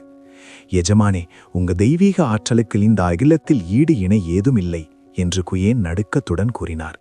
டாங் சென் மென்மையாக புன்னகைத்தார். அவரது ஹெவன்ஸ் பரியல் வித்தை இப்போது முழுமையடைந்து விட்டது. இனி நாம் நேரத்தை வீணடிக்க வேண்டாம். அந்த இருண்ட திரை வெயில் ஹெவன் ஃபார்மேஷன் முழுமையாக சிதைந்து விட்டது.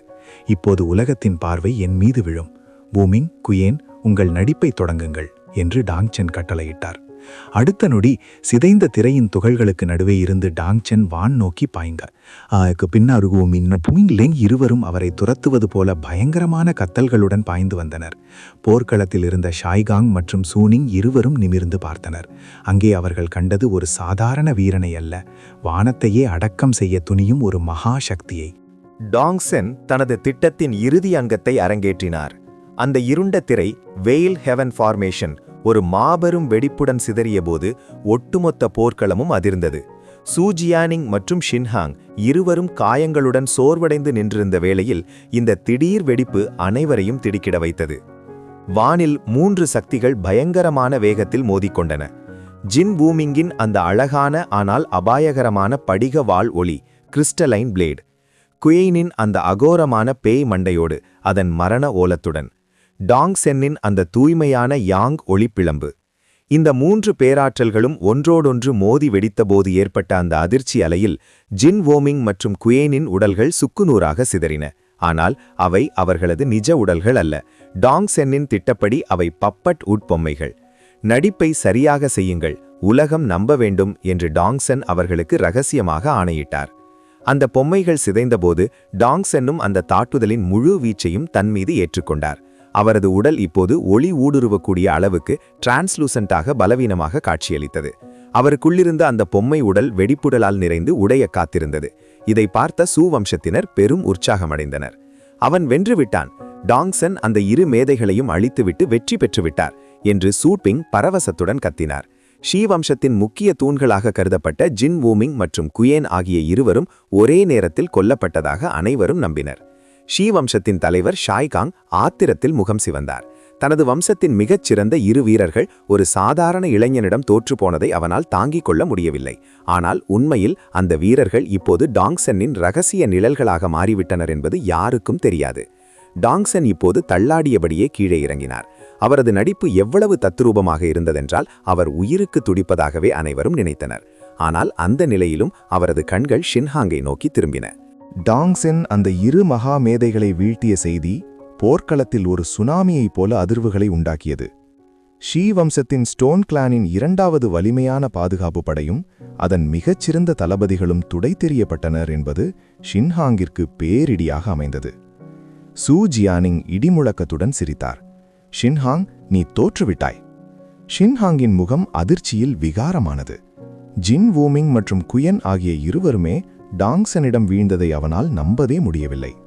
அந்த நொடியில் டாங்சன் தள்ளாடியபடி ஜியானிங்கின் அருகில் வந்து நின்றார். அவரது உடல் சிதைந்து ஒரு மெல்லிய நிழலைப் போல காட்சியளித்தது. எப்போது வேண்டுமானாலும் அவர் மறையலாம் என்ற நிலையில் இருந்தாலும் அவர் சாதித்தது ஒரு மாபெரும் சாதனை. நல்லது, இந்த சுற்று உன்னுடையது என்று கூறியவாறே ஷின்ஹாங் ஒரு விசித்திரமான முடிவை எடுத்தார். அவர் தனது உள்ளங்கையை தனது தலை உச்சியில் வைத்து பலமாக தாக்கினார். அத்தியாயம் 138. இறுதி யுத்தம். ஜூகு எனும் அசுரன். ஷின்ஹாங் தற்கொலை செய்து கொண்டார். அவரது உடலிலிருந்த அந்த பப்பெட் கோர் ஆயிரக்கணக்கான துகள்களாக சிதறி காற்றில் கரைந்தது. அடுத்த நொடி அவரது நிஜ உடல் மேக கப்பலில் மீண்டும் தோன்றியது. சூ வம்சம் வெற்றி பெற்றுவிட்டது. இனி எவராவது எதிர்க்க துணிவார்களா என்று ஜியானிங் முழங்கினார். டாங் செனின் பப்பெட் உடலும் இப்போது அதன் எல்லையை தொட்டது. நட்சத்திர துகள்களாக சிதறி மறைந்தது. அவர் தனது நிஜ உருவத்தில் மேக கப்பலில் கம்பீரமாக தோன்றினார். மூத்தவர் சூனிங், எனது கடமை முடிந்தது என்று டாங்சன் அமைதியாக கூறினார். சூனிங் மிகுந்த உற்சாகத்துடன் டாங்சனின் தோளில் தட்டி, அற்புதம், உனக்கு சேர வேண்டிய சன்மானங்கள் உன்னை வந்து சேரும் என்று பாராட்டினார். டாங்சன் மென்மையாக புன்னகைத்தார். இந்த போரில் அவருக்கு தங்கமோ அல்லது விலை உயர்ந்த மோதிரங்களோ கிடைக்கவில்லை. ஆனால் அவர் அடைந்த லாபம் அதையெல்லாம் விட பெரியது. 2 மகா மேதைகள் இப்போது அவரது இரகசிய அடிமைகள். கேயாஸ் மற்றும் புனித எலும்பு இரகசியங்கள் இப்போது அவர் வசம். ஹெவன்ஸ் பரியல் எறும் புதிய அசுர வித்தை இப்போது அவர் கையில். திட்டத்தின் அடுத்த கட்டத்திற்கு செல்ல வேண்டிய நேரம் வந்துவிட்டது என்று டாங்சன் தனக்குள் சொல்லிக் கொண்டார். ஷீ வம்சத்தின் வீழ்ச்சி இங்கிருந்துதான் உண்மையாக தொடங்கப் போகிறது. டாங்சன் மெல்லிய புன்னகையுடன் அந்த வெகுமதிகளை பெற்றுக்கொண்டார். 100,000 தரம் குறைந்த ஹெவன் கிறிஸ்டல்கள் மற்றும் சில மருந்துகள். ஒரு வம்சத்தையே காப்பாற்றிய வீரனுக்கு அவர்கள் தரும் சன்மானம் இதுதான். சூ வம்சத்தின் இந்த அற்பத்தனமான செயல் அவர்களை தூக்கி எறிய வேண்டும் என்ற டாங்சனின் எண்ணத்தை மேலும் உறுதிப்படுத்தியது. மூத்தவரே, இந்த போரில் நான் அடைந்த காயங்கள் மிக கடுமையானவை. குணமடைய எனக்கு நீண்ட காலம் தேவைப்படும் என்று டாங்சென் மிகவும் பணிவாக கூறினார். சூனிங் ஒரு பெரிய மனிதரைப் போல தலையசைத்து, நிச்சயமாக நீ ஓய்வெடுப்பதுதான் இப்போதைக்கு முக்கியம். உன்னை இனி நான் கௌரவ ரோந்து மூத்தவர், ஆனரரி பட்ரோல் எல்டர் நிலைக்கு உயர்த்துகிறேன். சில சலுகைகள் உனக்கு உண்டு, ஆனால் அவற்றை நிதானமாக பயன்படுத்து என்று அறிவுரை கூறினார். டாங்சன் வெளியில் மகிழ்ச்சியாக சிரித்தாலும் உள்ளுக்குள் சூவம்சத்தின் முன்னோர்கள் அனைவரையும் ஒரு கை பார்த்து கொண்டிருந்தார். என்னை ஒரு கருவியாக பயன்படுத்துகிறீர்களா? பரவாயில்லை, இந்த விளையாட்டை நாம் மெதுவாக ஆடுவோம் என்று நினைத்து கொண்டார். அதே சமயம் எதிரே இருந்த ஷீவம்சத்தின் கப்பலில் பதற்றம் நிலவியது. ஷாய்காங் ஆத்திரத்தில் எரிமலை போல கொதித்து கொண்டிருந்தார். ஷின்ஹாங்கின் கண்களில் கொலைவெறி மின்னியது. ஆனால் ஜின் வூமிங் மற்றும் குயன் மட்டும் எவ்வித உணர்ச்சியும் இன்றி நின்றனர். அவர்கள் இப்போது டாங்சென்னின் நிழல்கள். ஷீவம்சத்தின் ஒவ்வொரு அசைவும் இனி டாங்சென்னிற்கு தெரியவரும். டாங்சென் தனது இடத்திற்கு திரும்பியதும் சிஸ்டம் மூலமாக ஜின் வூமிங்கிற்கு ஒரு இரகசிய செய்தியை அனுப்பினார். வூமிங், ஷீவம்சத்தின் புனித எலும்பு இரகசிய அறையை பற்றிய தகவல்களை சேகரி. குயன், நீ அந்த வம்சத்தின் முக்கிய தலைவர்களின் பலவீனங்களை கண்டறி. நேரம் வரும்போது நாம் உள்ளிருந்தே அவர்களை சிதைப்போம். கௌரவ ரோந்து மூத்தவர் என்ற பதவி டாங்சென்னிற்கு சூவம்சத்தின் பல இடங்களுக்கு செல்ல அனுமதி அளித்தது. அவர் இப்போது சூவம்சத்தின் இரகசிய கருவூலத்தை நோக்கி தனது பார்வையை திருப்பினார். சூனிங் கொடுத்த அந்த பதவி ஒரு போலி கௌரவம் என்பதை டாங்சென் நன்கு அறிவார். அதிகாரத்தை தவறாக பயன்படுத்தாதே என்ற வார்த்தைகளுக்கு பின்னால் இருக்கும் மிரட்டல் அவருக்கு புரிந்தது. டாங்சென் எப்போது அந்த அதிகாரத்தை பயன்படுத்த தொடங்குகிறாரோ அதே நொடியில் அவரை வீழ்த்த ஒரு காரணத்தை சூனிங் தேடுவார். இந்த 6 வம்சங்களும் அவ்வளவு எளிதாக எதையும் கொடுத்து விடாது என்று நினைத்தபடி டாங்சென் அங்கிருந்து மறைந்தார். மறுபுறம் ஷீ வம்சத்தின் மேக கப்பலில் பதற்றம் தணியவில்லை. ஷின்ஹாங் ஆத்திரத்துடன் குயேனை நோக்கி கத்தினார். உங்களால் எப்படி அவனை தோற்கடிக்க முடியாமல் போனது? இருவர் இணைந்தும் ஒரு இளைஞனிடம் தோற்றதை என்னால் நம்ப முடியவில்லை. குயேன் இப்போது டாங்சனின் விசுவாசி என்பதால் ஷின்ஹாங்கின் இந்த அதிகாரம் அவனுக்கு எரிச்சலையூட்டியது. அவன் ஒரு குளிர்ந்த சிரிப்புடன் பதிலளித்தான். மாஸ்டர் ஷின்ஹாங் எங்களை செயலற்றவர்கள் என்று குற்றம் சாட்டுவது போல தெரிகிறது. நான் ஒரு பெரிய ஆள் இல்லை என்றாலும் எனக்கும் சுயமரியாதை உண்டு. உங்கள் வார்த்தைகள் எல்லை மீறுகின்றன. ஷின்ஹாங் திடுக்கிட்டார். குயேன் சீல்டு ஸ்பிரிட் கோஸ்ட் செக்ட் வம்சத்தைச் சேர்ந்தவன். 6 வம்சங்கள் வலிமையானவை என்றாலும் இந்த 10 ஆன்மீக வம்சங்களின் ஆதரவு அவர்களுக்கு தேவை. கோஸ்ட் செக்ட் வம்சத்தை பகைத்துக் கொள்வது புத்திசாலித்தனம் அல்ல என்பதை உணர்ந்த ஷின்ஹாங் உடனடியாக தனது தொனியை மாற்றிக்கொண்டார். மன்னிக்கவும் சகோதரர் குயேன், நான் உங்களை சிறுமைப்படுத்தவில்லை. இந்த தோல்வி எனக்கு ஆச்சரியமாக இருக்கிறது, அவ்வளவுதான் என்று வழிந்தார். குயேன் அலட்சியமாக முகத்தை திருப்பிக் கொண்டார். அடுத்து ஷின்ஹாங் ஜின் வூமிங் பக்கம் திரும்பினார். வூமிங்கிற்கும் ஷின்ஹாங்கை பார்க்கவே அருவருப்பாக இருந்தது. ஆனால் டாங்சனின் திட்டப்படி அவர் நடிக்க வேண்டியிருந்தது. அந்த டாங்சனின் ஆன்மபலம் நாங்கள் எதிர்பார்த்தை விட பல மடங்கு அதிகமாக இருந்தது. அவன் எங்களை ஒரு இருண்ட மாயைக்குள் தள்ளினான் என்று பொய்யான காரணத்தை கூறினார் வூமிங். உண்மையில் இந்த இரு மேதைகளும் இப்போது ஷீ வம்சத்தின் இதய பகுதிக்குள் இருக்கும் டாங்சனின் கண்களாகவும் காதுகளாகவும் மாறிவிட்டனர். டாங்சன் தனது அறைக்கு திரும்பியதும் அவர் கொடுத்த அந்த சிறு வெகுமதிகளை பார்த்து சிரித்தார். இவர்கள் கொடுத்த இந்த தரம் குறைந்த கிறிஸ்டல்களை வைத்து நான் என்ன செய்ய போகிறேன்? சூ வம்சத்தின் கேயாஸ் கருவூலத்துக்குள் விளைய எனக்கு ஒரு வழி தேவை என்று திட்டமிட்டார். டாங் சென்னின் திட்டம் மிக துல்லியமாக வேலை செய்யத் தொடங்கியது. ஜின் வூமிங் மற்றும் குயேன் இருவரும் ஷின்ஹாங்கை முழுமையாக நம்ப வைத்தனர். அந்த சிறுவன் ஒரு டெவில் தாவோ நுட்பத்தை பயன்படுத்தினான், அதனால்தான் நாங்கள் ஏமாந்து போனோம் என்று ஜின் வூமிங் பச்சை பொய் சொன்னார். தனது உள்ளங்கையில் ஒரு பனித்துளியை உருவாக்கி அதில் டாங்சென் ரகசியமாக தந்திருந்த கருப்பு ஆற்றலை காட்டினார். அதை பார்த்த ஷின்ஹாங் ஆத்திரத்தில் துடித்தார். Devil Tao ஒற்றனா? சூ வம்சம் ஒரு சாத்தானின் தூதனுக்கு புகலிடம் கொடுத்துள்ளதா? இதை உலகிற்கு நிரூபித்தால் அவர்கள் தலைகுனிய வேண்டியிருக்கும் என்று கத்தினார். குயேன் தனது தந்திரத்தை அடுத்த கட்டத்திற்கு நகர்த்தினான். அவன் உடலில் எனது ஆன்ம குறியீடு உள்ளது. என்னால் அவனை இப்போதே தேடி கண்டுபிடிக்க முடியும். ஆனால் அதற்கு எனக்கு அதிக ஆன்ம சக்தி தேவை என்றான். தன்னை காப்பாற்றிக் கொள்ளவும் சூவம்சத்தை பழிவாங்கவும் துடித்த ஷின்ஹாங் கொஞ்சமும் யோசிக்காமல் 10 ஆன்ம படிகங்களை குயேனிடம் கொடுத்தார். ஒரு சாதாரண ஆன்ம படிகமே 10,000 உயர்தர ஆன்மீக படிகங்களுக்கு சமம். ஷின்ஹாங் இப்போது தனது சேமிப்பில் பெரும் பகுதியை தானாகவே முன்வந்து டாங்சென்னின் ஒற்றனிடம் ஒப்படைத்துவிட்டார். குயேன் அந்த படிகங்களை ஏளனமாக பெற்றுக்கொண்டு தனது சடங்கை தொடங்கினான். காற்றில் பேயோலங்கள் எழ ஒரு கருப்பு மண்டையோடு உருவானது. ஆனால் உண்மையில் இது டாங்சென்னை கண்டுபிடிப்பதற்கான சடங்கு அல்ல, மாறாக ஷீ வம்சத்தின் ரகசிய தகவல்களை டாங்சென்னிற்கு அனுப்பும் ஒரு ரகசிய தொடர்புச் சடங்கு. இந்த தகவல்களை தனது அறையில் இருந்தபடி பெற்றுக்கொண்ட டாங்சென் புன்னகைத்தார். முட்டாள் ஷின்ஹான், எனக்காக அவரே படிகங்களை செலவழித்து உளவு பார்க்க உதவுகிறார் என்று நினைத்து கொண்டார். டாங்சென் இம்மோ நகரத்திற்கு திரும்பியதும் அங்கிருந்த வாஞ்சியிடம் நிலவரங்களை கேட்டறிந்தார். அங்கே ஒரு புதிய புயல் உருவாகி கொண்டிருப்பது அவருக்கு தெரிந்தது. டாங்சென் டெமன்ஸ்லேயர் பிரின்ஸ் என்ற அடையாளத்தில் ஆற்றிய வீரச் செயல்கள் டெவில் தாவோ உலகில் பெரும் அதிர்வை உண்டாக்கியிருந்தன. இதனால் 9 மதமாற்ற பிரிவின் 9 பின் ஹெரசி செக்டின் மகாமேதையான ஜூகு த ஈவில் ஒன் டாங்சென்னிற்கு நேரடி சவால் விடுத்திருந்தார். ஜூகுவின் பெயரை கேட்டாலே டெமன்ஸ்லேயர் பிரின்ஸ் உண்மையான இளவரசன் பயத்தில் நடுங்கிக் கொண்டிருந்தார். ஜூகு அவ்வளவு பலமானவனா என்று டாங்சென் கேட்க வாஞ்சி ஏளனமாக சிரித்தார். பலமானவன் என்ற சொல் அவனுக்கு போதாது. 6 வானுலக வம்சங்களின் இளம் தலைமுறையினரில் கூட ஒரு சிலரால் மட்டுமே அவனை எதிர்கொள்ள முடியும். அவன் ஒரு நடமாடும் அசுரன் என்றாள்.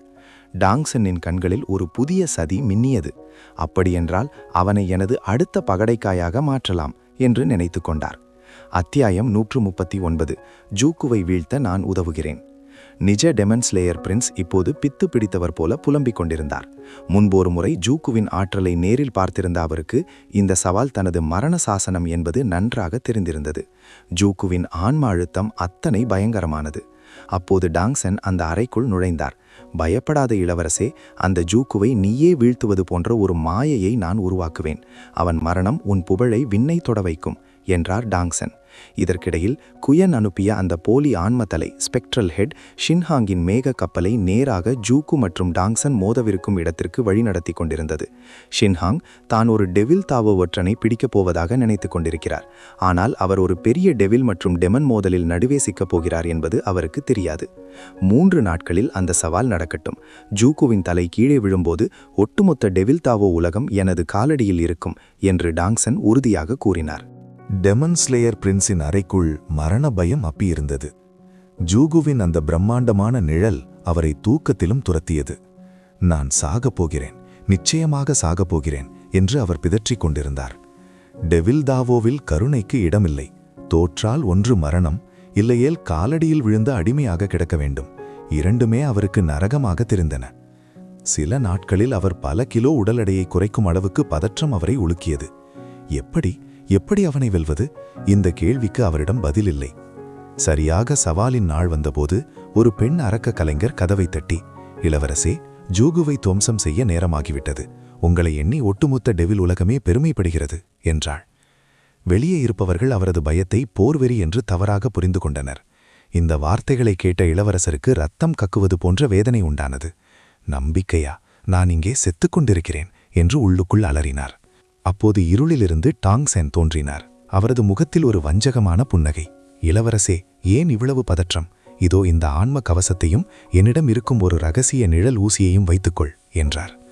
டாங்சென் மெதுவான குரலில் கூறினார், இந்த கவசம் ஜூகுவின் அழுத்தத்தை தாங்கும். நீ அவனது கண்களை பார்த்து சிரிக்கும்போது அவன் திகைப்பான். அந்த திகைப்பின் ஒரு நொடியில் இந்த ஊசியை ஏவு. அது அவனது ஆன்மக் கடலில் 1 நிமிடம் முடக்கும். அந்த 1 நிமிடத்தில் நீ அவனை உலகத்தின் முன் வீழ்த்தலாம். ஆனால் நினைவிருக்கட்டும், அவனை கொல்லாதே. அவனை என் கையில் ஒப்படை. இளவரசருக்கு இப்போதுதான் உயிர் வந்தது. டாங்செனின் இந்த சீட் வித்தைகள் மீது அவருக்கு முழு நம்பிக்கை இருந்தது. சரி, நீ சொல்வது போலவே செய்கிறேன் என்று கூறிவிட்டு கம்பீரமாக உடையணிந்து வெளியே வந்தார். வெளியே பல்லாயிரக்கணக்கான அரக்கர்களும் குயேன் அனுப்பிய வழிகாட்டுதலின்படி அங்கே வந்தடைந்த ஷின்ஹாங்கின் ஒற்றர்களும் மறைந்திருந்து காத்து கொண்டிருந்தனர். ஜூகு ஒரு மலை உச்சியில் அமர்ந்து தனது அசுரவாளுடன் காத்து கொண்டிருந்தான். டாங்சென்னின் ஆலோசனையின்படி டெமன்ஸ்லேயர் பிரின்ஸ் தனது பயத்தை ஒரு முகமூடிக்கு பின்னால் மறைத்து கொண்டார். வழிகாட்டுங்கள், மதிய உணவை இப்போதே தயார் செய்யுங்கள். இந்த போருக்கு எனக்கு அதிக ஆற்றல் தேவைப்படாது என்று அவர் கர்வத்துடன் கூறியபோது அங்கிருந்த அசுர குலத்தினர் உற்சாகத்தில் துள்ளினர். டெமன்ஸ்லேயர் பிரின்ஸ் வெல்கா, அவர் வீழ்த்த முடியாதவர் என்று முழக்கங்கள் விண்ணை பிளந்தன. இளவரசர் தனது தங்க கிரீடத்தை சரி செய்தபடி, நிச்சயமாக அரை மணி நேரத்துக்குள் ஜூகுவின் தலையோடு திரும்புவேன் என்று அறிவித்தார். டெவில் தாவோ உலகில் இத்தகைய அகங்காரம் ஒரு வீரனின் அடையாளமாக கருதப்பட்டது. உண்மையில் ஜூகுஷி ஒரு சாதாரண எதிரி அல்ல. அவனது பெயரை கேட்டாலே டெவில் தாவோவின் பலம் வாய்ந்த தலைவர்களே நடுங்குவார்கள். ஆனால் இளவரசர் 6 வானுலக வம்சத்தின் வீரர்களை கொன்றதாக பரவிய வதந்தி உண்மையில் டாங்சென் செய்தது அவரை ஜூகுவிற்கு நிகரானவராக காட்டியது. அவர் போர்க்களத்தை நோக்கி செல்லும்போது கூட்டத்திலிருந்து வான்ஜி முன்னே வந்தாள். இளவரசே, உங்களிடம் ஒரு நிமிடம் பேச வேண்டும் என்றாள். டாங்சென்னின் உருமாற்றத்தில் இருந்த இளவரசர் அல்லது டாங்சென்னின் கட்டுப்பாட்டில் இருந்த உண்மையான இளவரசர் அவளை கடுமையாக பார்த்தார். ஜூகுவுடன் மோதப்போகும் வேளையில் உன்னிடம் பேச எனக்கு நேரமில்லை. அவனது தலையை சீவிய பிறகு வந்து பேசு என்று கூறிவிட்டு விறுவிறுவென நடந்தார். அதே சமயம் ஷின்ஹாங்கின் மேக கப்பல் அந்த பகுதிக்கு மேலேயே வந்து நின்றது. இதோ குயேன் சொன்ன அந்த டெவில் ஆற்றல் இங்கிருந்து நான் வருகிறது என்று ஷின்ஹாங் கவனித்தார். கீழே நடக்கும் பிரம்மாண்டமான வரவேற்பையும் இளவரசரின் கர்வத்தையும் பார்த்த ஷின்ஹாங், நிச்சயமாக அந்த டாங்சென் இந்த டெவில் வம்சத்தோடு ஏதோ ஒரு பெரிய சதியில் ஈடுபட்டுள்ளான் என்று உறுதியாக நம்பினார். டாங்சென்னின் அந்த ரகசிய தங்குமிடத்திற்கு இளவரசர் வந்தபோது அவரது உடல் பயத்தில் லேசாக நடுங்கியது. ஆனால் வெளியே இருந்த அசுர கூட்டமோ, ஜூகு காத்திருக்கட்டும், எங்கள் இளவரசருக்கென்று ஒரு கௌரவம் இருக்கிறது என்று ஆர்ப்பரித்தது.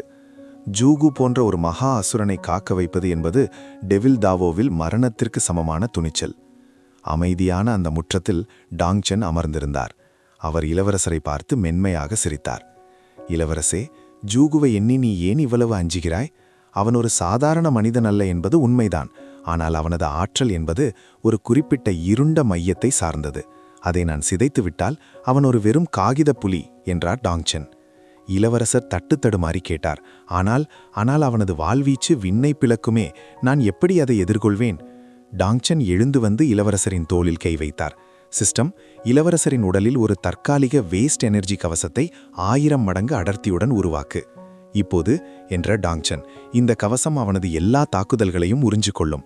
நீ செய்ய வேண்டியது ஒன்றே ஒன்றுதான். அவன் உன்னை தாக்கும்போது நீ அசையாமல் நின்று அவன் கண்களை பார்த்து ஏளனமாக சிரி. அவனது தன்னம்பிக்கை சிதையும்போது நான் கொடுத்த அந்த நிழல் ஊசியை அவன் நெற்றியில் ஏவு. இளவரசர் இப்போது ஒரு புதிய மனிதனாக உணர்ந்தார். அவரது உடலில் பாய்ந்த அந்த வேஸ்ட் ஆற்றல் அவருக்கு அசாத்தியமான துணிச்சலை தந்தது.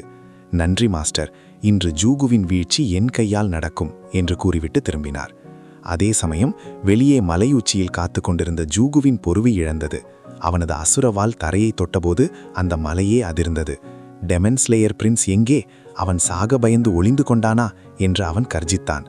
வானிலிருந்த ஷின்ஹாங்கின் மேக கப்பல் இப்போது இன்னும் தாழ்வாக இறங்கியது. ஷின்ஹாங் தனது தொலைநோக்கி மூலம் கவனித்தார். ஏதோ ஒன்று நடக்கிறது. அந்த இளவரசன் சாதாரணமானவன் அல்ல. அவனுக்கு பின்னால் இருக்கும் அந்த மர்ம மனிதனை, டாங்சென்னை நான் பார்த்தே ஆக வேண்டும். டாங் சென்னின் அந்த புன்னகை இளவரசருக்கு எரிச்சலையும் பயத்தையும் ஒரு சேர தந்தது. என்னை ஏளனம் செய்வதை நிறுத்து. எனக்கும் ஜோகுவிற்கும் இடையில் ஒரு முழு உலகமே இடைவெளியாக இருக்கிறது. நான் இன்னேட் கன்வர்ஜென்ஸ் நிலையில் இருக்கிறேன். அவன் 5 ஆரிஜின்ஸ் நிலையை எட்டிவிட்டான்.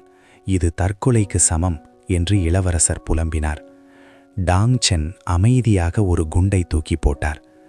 நான் உன்னை இப்போதே 5 ஆரிஜின்ஸ் நிலையின் உச்சத்துக்கே கொண்டு செல்ல முடியும் என்று சொன்னால். இளவரசர் அதிர்ச்சியில் உறைந்து போனார். அது சாத்தியமே இல்லை என்றார். அப்போது வாஞ்சி ஒரு சிவப்பு நிற ஒப்பந்தத்தைச் சுருளை அவர் முன்னால் வைத்தார். அது பிளட் கவனன்ட் எனப்படும் இரத்த ஒப்பந்தம். டெவில் தாவோ உலகில் இது அடிமை சாசனம் என்று அழைக்கப்படும். இதில் கையெழுத்திட்டால் வாழ்நாள் முழுவதும் டாங் சென்னிற்கு அடிமையாக இருக்க வேண்டும். மீறினால் மரணத்தை விட கொடிய தண்டனை கிடைக்கும். என்னை அடிமையாக்க பார்க்கிறாயா? கனவு காணாதே என்று இளவரசர் எகிறினார். நான் போரில் தோற்றாலும் தோற்பேனே தவிர ஒருபோதும் அடிமையாக மாட்டேன். டாங் சென் மெதுவாக எழுந்து அவர் அருகில் சென்றார். இளவரசே, உணர்ச்சி வசப்படாதே. உன் முன்னால் இருப்பது 2 வழிகள். இன்று ஜூகுவின் கையால் சிதைந்து கேவலமாக சாவது, இந்த ஒப்பந்தத்தில் கையெழுத்திட்டு ஜூகுவை வீழ்த்தி டெவில் தாவோவின் மகா சக்கரவர்த்தியாக வாழ்வது. அடிமையாக இருப்பது உனக்கும் எனக்கும் மட்டுமே தெரிந்த ரகசியம். ஆனால் உலகத்திற்கு நீ ஒரு மாவீரன். எதை தேர்ந்தெடுக்கப் போகிறாய்?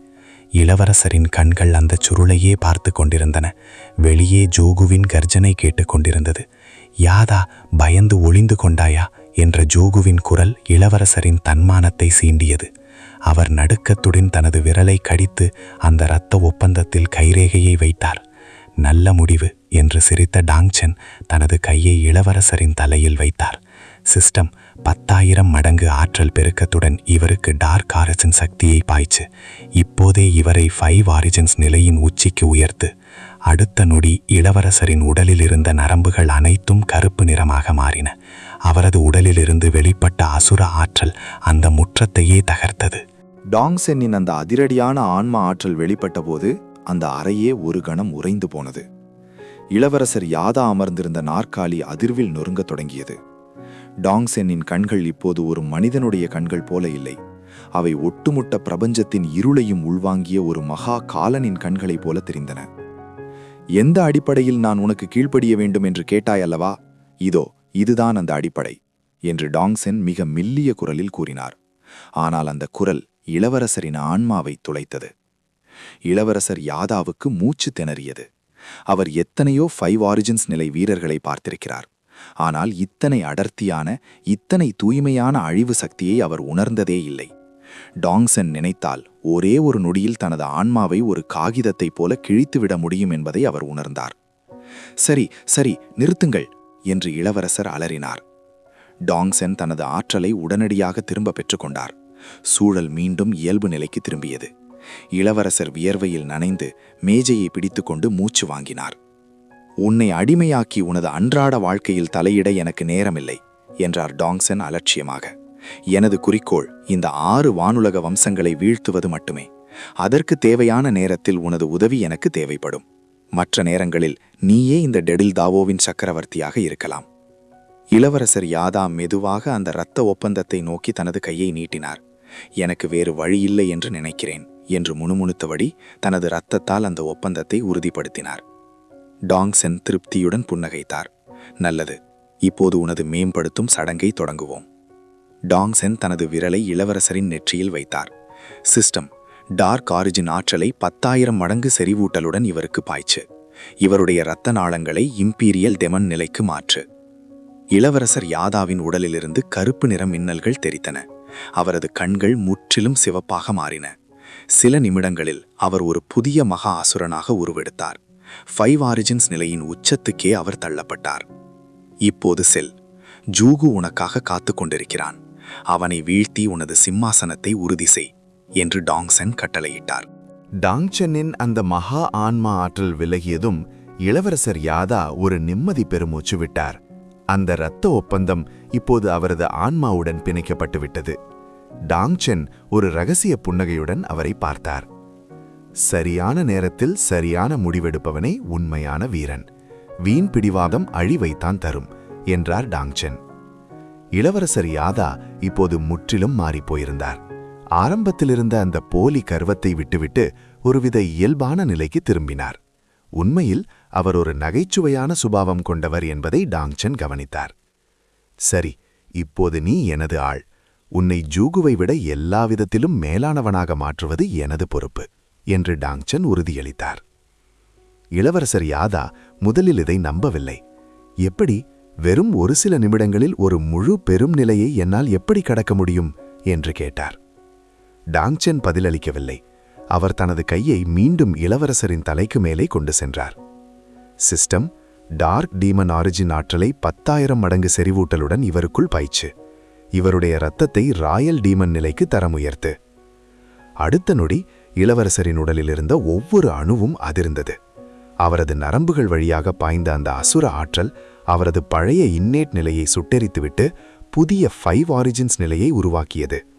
அவரது உடலிலிருந்து வெளிப்பட்ட கருப்பு நிறப்புகை அந்த முற்றத்தில் இருந்த மரங்களை அப்படியே கருகச் செய்தது. இது அபரிமிதமான சக்தி. எனது கைகளில் உலகம் அடங்குவது போன்ற ஒரு உணர்வு என்று இளவரசர் வியப்புடன் தனது கைகளை பார்த்தார். நேரமாகிவிட்டது என்றார் டாங்சன். ஜூகு உனக்காக மலை உச்சியில் காத்துக் கொண்டிருக்கிறான். அவனது அகங்காரத்தை இன்று மண்ணோடு மண்ணாக்கு. ஆனால் நினைவிருக்கட்டும், அவனை முழுமையாக கொல்லாதே. அவனது கரு இருதயத்தை மட்டும் சிதைத்து அவனை கைதியாக என்னிடம் கொண்டு வா. இளவரசர் யாதா இப்போது ஒரு நிழலைப் போல அங்கிருந்து மறைந்து மின்னல் வேகத்தில் அந்த போர்க்களத்தை நோக்கி பறந்தார். வானத்தில் ஷின்ஹாங்கின் மேகக்கப்பல் இப்போது அந்த மலை உச்சிக்கு நேராக வந்து நின்றது. இதோ இளவரசன் யாதா வருகிறான். ஆனால் அவனது உடலிலிருந்து வெளிப்படும் இந்த ஆற்றல் இது ஜூகுவை விடவும் வலிமையாக இருக்கிறதே. இது எப்படி சாத்தியம் என்று ஷின்ஹாங் திகைத்து போனார். டாங்சென்னின் கட்டளைக்கு கீழ்ப்படிந்து இளவரசர் யாதா தரையில் அமர்ந்தார்.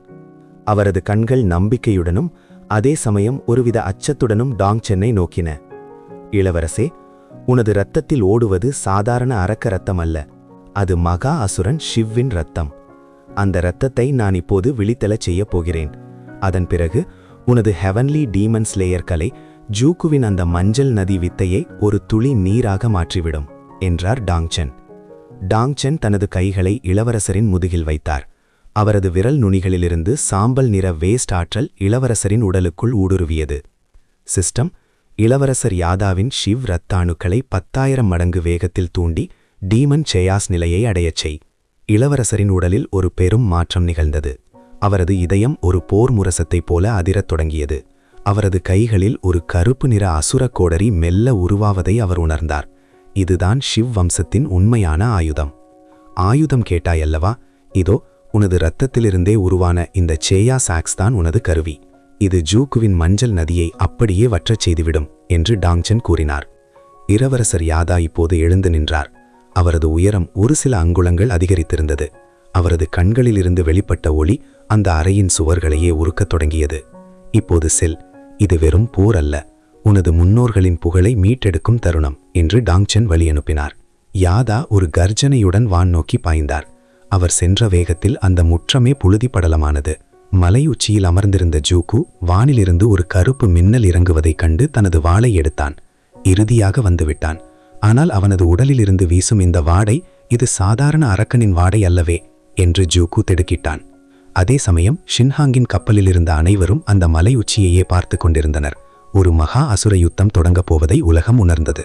டாங்சென்னின் அந்த மகாசக்தி இளவரசர் யாதாவின் உடலில் பாய்ந்தபோது அது ஒரு எரிமலையின் சீற்றத்தைப் போல இருந்தது.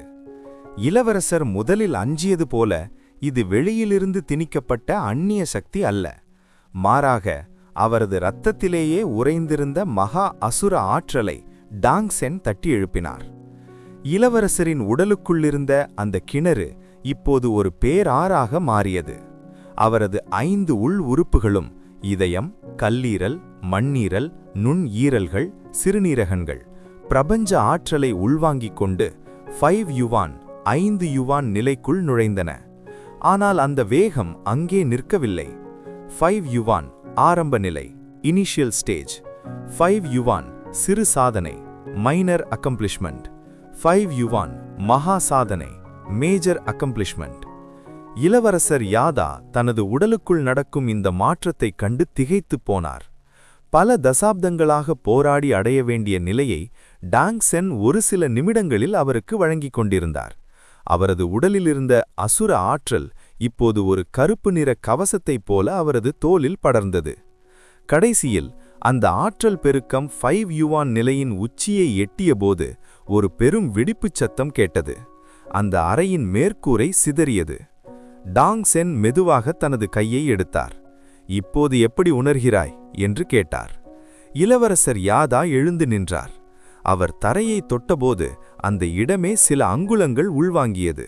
அவரது ஒரு பார்வை பட்டாலே சாதாரண வீரர்கள் சாம்பலாகி விடுவார்கள் என்ற அளவுக்கு அவரது ஆரா பயங்கரமாக இருந்தது. நான் இப்போது ஜூகுவை ஒரு வெறும் எறும்பைப் போல நசுக்க முடியும் என்று கர்ஜித்தார் யாதா. அவசரப்படாதே என்று சிரித்தார் டாங் சென். வெறும் பலம் மட்டும் போதாது. ஜூகுவின் மஞ்சள் நதி வித்தையை தகர்க்க உனது இரத்தத்தில் இருக்கும் கேயாஸ் நுட்பத்தை நான் இப்போது உனக்கு கற்பிக்கப் போகிறேன். அதன் பிறகு நீ அந்த போர்க்களத்திற்கு செல்லலாம். டாங் சென்னின் இந்தச் சோதனை அவருக்கு ஒரு புதிய உண்மையை வெளிப்படுத்தியது. 10,000 மடங்கு பெருக்கம் என்பது ஒரு நிலையான மதிப்பாக இருந்தாலும், இளவரசர் யாதாவின் அபூர்வமான திறமை, டேலண்ட், அந்த எல்லையையும் தாண்டி அவரை 5 எலிமெண்ட்ஸ் நிலையின் உச்சத்திற்கே கொண்டு சென்றது. இளவரசர் யாதா தனது கைகளை பார்த்து திகைத்து நின்றார். இது நிஜம்தானா? இத்தனை பேராற்றல் எனக்குள் எப்படி சாத்தியம் என்று அவர் பிதற்றினார். ஜூகு அந்த நிலையின் பிந்தைய கட்டத்தில் மட்டுமே இருந்தான். ஆனால் இப்போது யாதா அவனை விட ஒரு படி மேலே உயர்ந்து விட்டார். மார்ஷியல் கலையில் ஒரு சிறிய நிலை வித்தியாசம் கூட விண்ணுக்கும் மண்ணுக்குமான பலப்பரீட்சையை உருவாக்கிவிடும். இருந்தாலும் இந்த திடீர் பலத்தை யாதாவால் இன்னும் முழுமையாக கையாளத் தெரியவில்லை. ஒரு குழந்தையிடம் ஒரு மாபெரும் வாளை கொடுத்தது போலத்தான் இது. சரியாக பயன்படுத்தாவிட்டால் அந்த வாளே அவனை காயப்படுத்தும். இதை உணர்ந்த டாங் சென், அமர்ந்துகொள், இன்னும் முடியவில்லை, அமைதியாக இரு என்று மீண்டும் ஆணையிட்டார். இப்போது இளவரசர் யாதாவுக்கு டாங் சென் ஒரு மனிதனாக தெரியவில்லை, ஒரு கண்கண்ட தெய்வமாக தெரிந்தார். நிச்சயமாக ஐயா என்று கூறிவிட்டு உடனடியாக தரையில் அமர்ந்தார். டாங் சென் இப்போது இளவரசரின் ஹெவன்லி டீமன் ஸ்லேயர் கலை மீது தனது கவனத்தை திருப்பினார். சிஸ்டம், இளவரசரின் மார்ஷியல் வித்தையை 10,000 மடங்கு மேம்படுத்து. அவரது டீமன் கேயாஸ் நுட்பத்தை முழுமையடையச் செய். அடுத்த நொடி இளவரசர் யாதாவின் உடலிலிருந்து ஒரு பயங்கரமான கர்ஜனை எழுந்தது. அவரது இரத்த நாளங்கள் வெடித்து விடுவது போல புடைத்தன. அவரது மண்டைக்குள் ஆயிரக்கணக்கான அசுரர்களின் ஓலம் கேட்டது. அவரது ஆன்மா ஒரு மாபெரும் இருண்ட உலகிற்கு இழுத்துச் செல்லப்பட்டது. அங்கே அவர் தனது முன்னோடி சியூவின் உண்மையான உருவத்தைக் கண்டார். அறையின் வெளியே காத்து கொண்டிருந்த வான்ஜூ உள்ளிருந்து வெளிப்பட்ட அந்த அழுத்தத்தைக் கண்டு பின்வாங்கினாள். இளவரசர் இப்போது ஒரு அரக்கனாக அல்ல, ஒரு அசுர கடவுளாக மாறிக்கொண்டிருக்கிறார் என்று அவள் வியந்தாள். அதே சமயம் அந்த மலை உச்சியில் ஜூகுவின் பொறுமை முற்றிலும் தீர்ந்துவிட்டது. யாதா, இன்னும் ஒரு நிமிடம், நீ வரவில்லை என்றால் இந்த நகரத்தையே நான் இரத்த ஆறாக மாற்றுவேன் என்று அவன் தனது 9 மஞ்சள் நதி வாளை ஓங்கினான். வானத்திலிருந்த ஷின்ஹாங் ஆவலுடன் குனிந்து பார்த்தார். டாங் சென்னின் 10,000 மடங்கு மேம்படுத்தல் இளவரசர் யாதாவை ஒரு அசுரக் கடவுளாகவே மாற்றிவிட்டது. அவரது மார்பில் தோன்றிய அந்த விசித்திரமான முகம் ஆதி அசுர சக்தியின் அடையாளமாகும். அவரது தலையை சுற்றி ஒரு விண்மீன் மண்டலம், நெபுலா போன்ற அசுர ஆற்றல் மேகம் மிதந்தது. இது சாமானியமான ஒன்றல்ல, இது பிரபஞ்ச அசுர ஆற்றலின் பிறப்பிடம். அரை மணி நேரத்திற்கு பிறகு யாதா தனது கண்களை திறந்தார். அவரது விழிகளில் தெரிந்த அந்த சாம்பல் நிற ஒளி அவர் இப்போது எத்தகைய மரண சக்தியை கொண்டுள்ளார் என்பதை காட்டியது. எஜமானே, உங்கள் வழிகாட்டுதலுக்கு நன்றிகள் என்று அவர் தலை வணங்கினார். சென்று உன் பலத்தை காட்டு, ஜூக்கு உனக்கு ஒரு தகுதியான பலியாடு என்று டாங் சென் வழி அனுப்பினார். இளவரசர் யாதா அந்த அறையை விட்டு வெளியே வந்தபோது அவரிடம் இருந்த அந்த பழைய நடுக்கம் மறைந்து ஒரு மகா சக்கரவர்த்திக்கே உரிய கம்பீரம் இருந்தது. யுத்தக்களம், ஜூக்குவின் ஆக்ரோசம். மலை உச்சியிலிருந்த அந்த போர்க்களத்தில் ஜூக்குவின் பொறுமை முற்றிலும் உடைந்தது. அந்த பேழைக்குள் ஒளிந்திருக்கும் எலி எங்கே? யாதா, நீ ஒரு கோழை என்பதை இப்போதே ஒப்புக்கொள் என்று அவன் கத்தினான். அங்கிருந்த கூட்டமும் இரண்டாக பிரிந்து மோதிக்கொண்டது. ஜூக்குவின் ஆதரவாளர்கள் ஏளனமாக சிரித்தனர். அவன் பயந்து எங்காவது மூளையில் அழுது கொண்டிருப்பான் என்று கூச்சலிட்டனர். யாதாவின் ஆதரவாளர்களோ, இளவரசர் ஒரு முக்கியமான வேலையாக சென்றுள்ளார். அவர் வந்தால் உங்கள் ஜூக்கு பிணமாகத்தான் திரும்புவான் என்று மல்லு கட்டினர். சரியாக அந்த வினாடியில் விண்ணமே கருப்பாக மாறியது. மேகங்கள் அனைத்தும் யாதாவின் அந்த புதிய நெபுலா ஆற்றலால் சுழற்றப்பட்டன. ஜூக்கு, எஜமானை அழைக்க நீ யார் என்ற கர்ஜனை விண்ணை பிளந்தது. யாதா விண்ணிலிருந்து ஒரு கருப்பு விண்கல்லை போல தரையிறங்கினார். அவர் கால் வைத்த இடத்தில் அந்த பாறைகள் தரைமட்டமான. அவரிடம் வெளிப்பட்ட அந்த ஆரா அங்கு நின்றிருந்த ஆயிரக்கணக்கான வீரர்களை பின்வாங்க செய்தது. ஜூக்குவின் கண்கள் சுருங்கின. உனது ஆற்றல், இது எப்படி சாத்தியம்? சில மணி நேரத்துக்கு முன்பு நீ ஒரு வெறும் புழுவாக இருந்தாய். இப்போது உன் உடலிலிருந்து வீசும் இந்த அசுர மனம், இது யாரோ ஒரு பழங்காலத்து அசுரனுடையதாக இருக்கிறதே.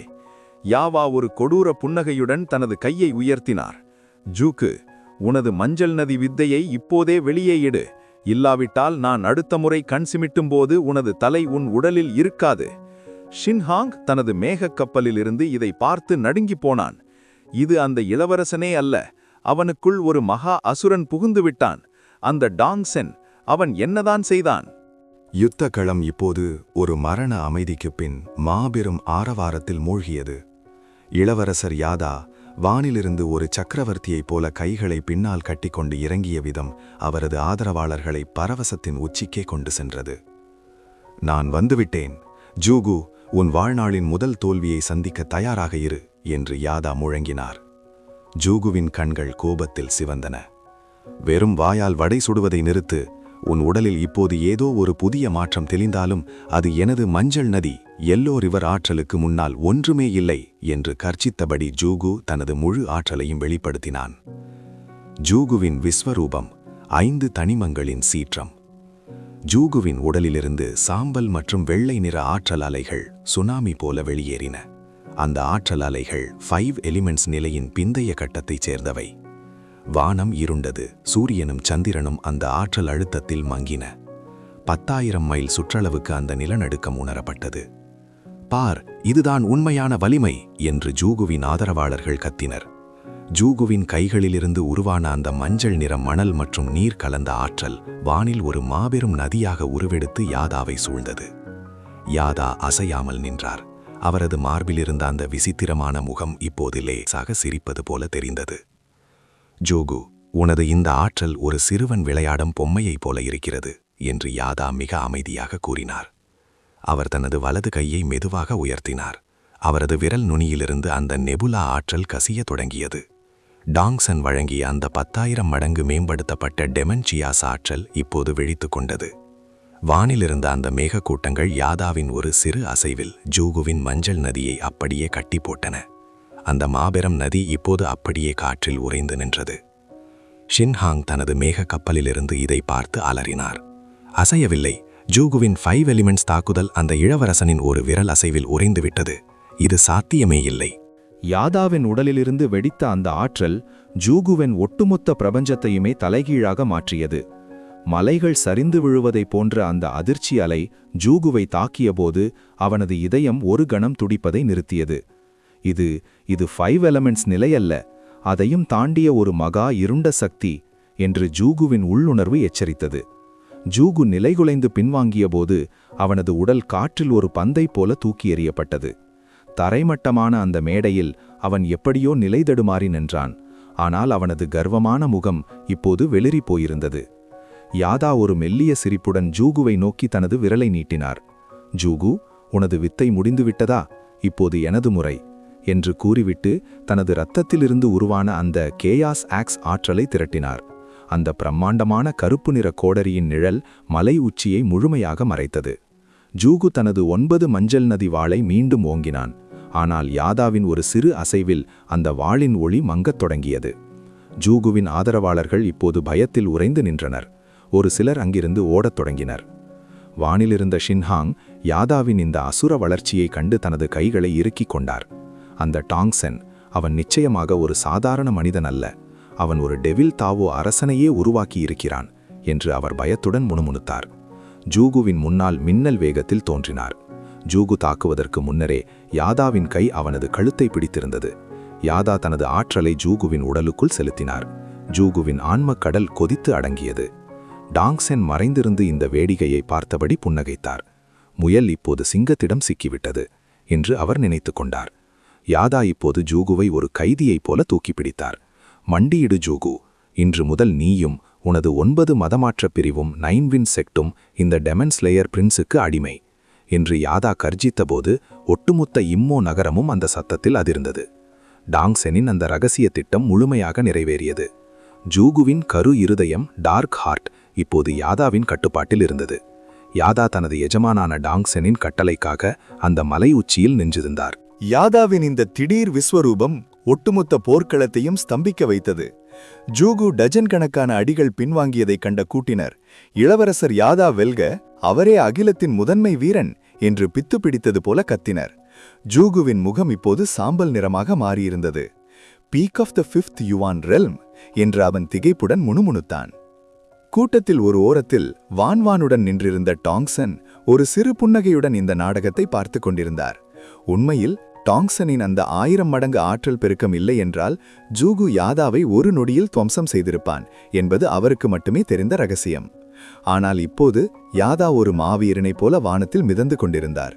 யாதா தனது கர்வத்தை உச்சத்திற்கு கொண்டு சென்றார்.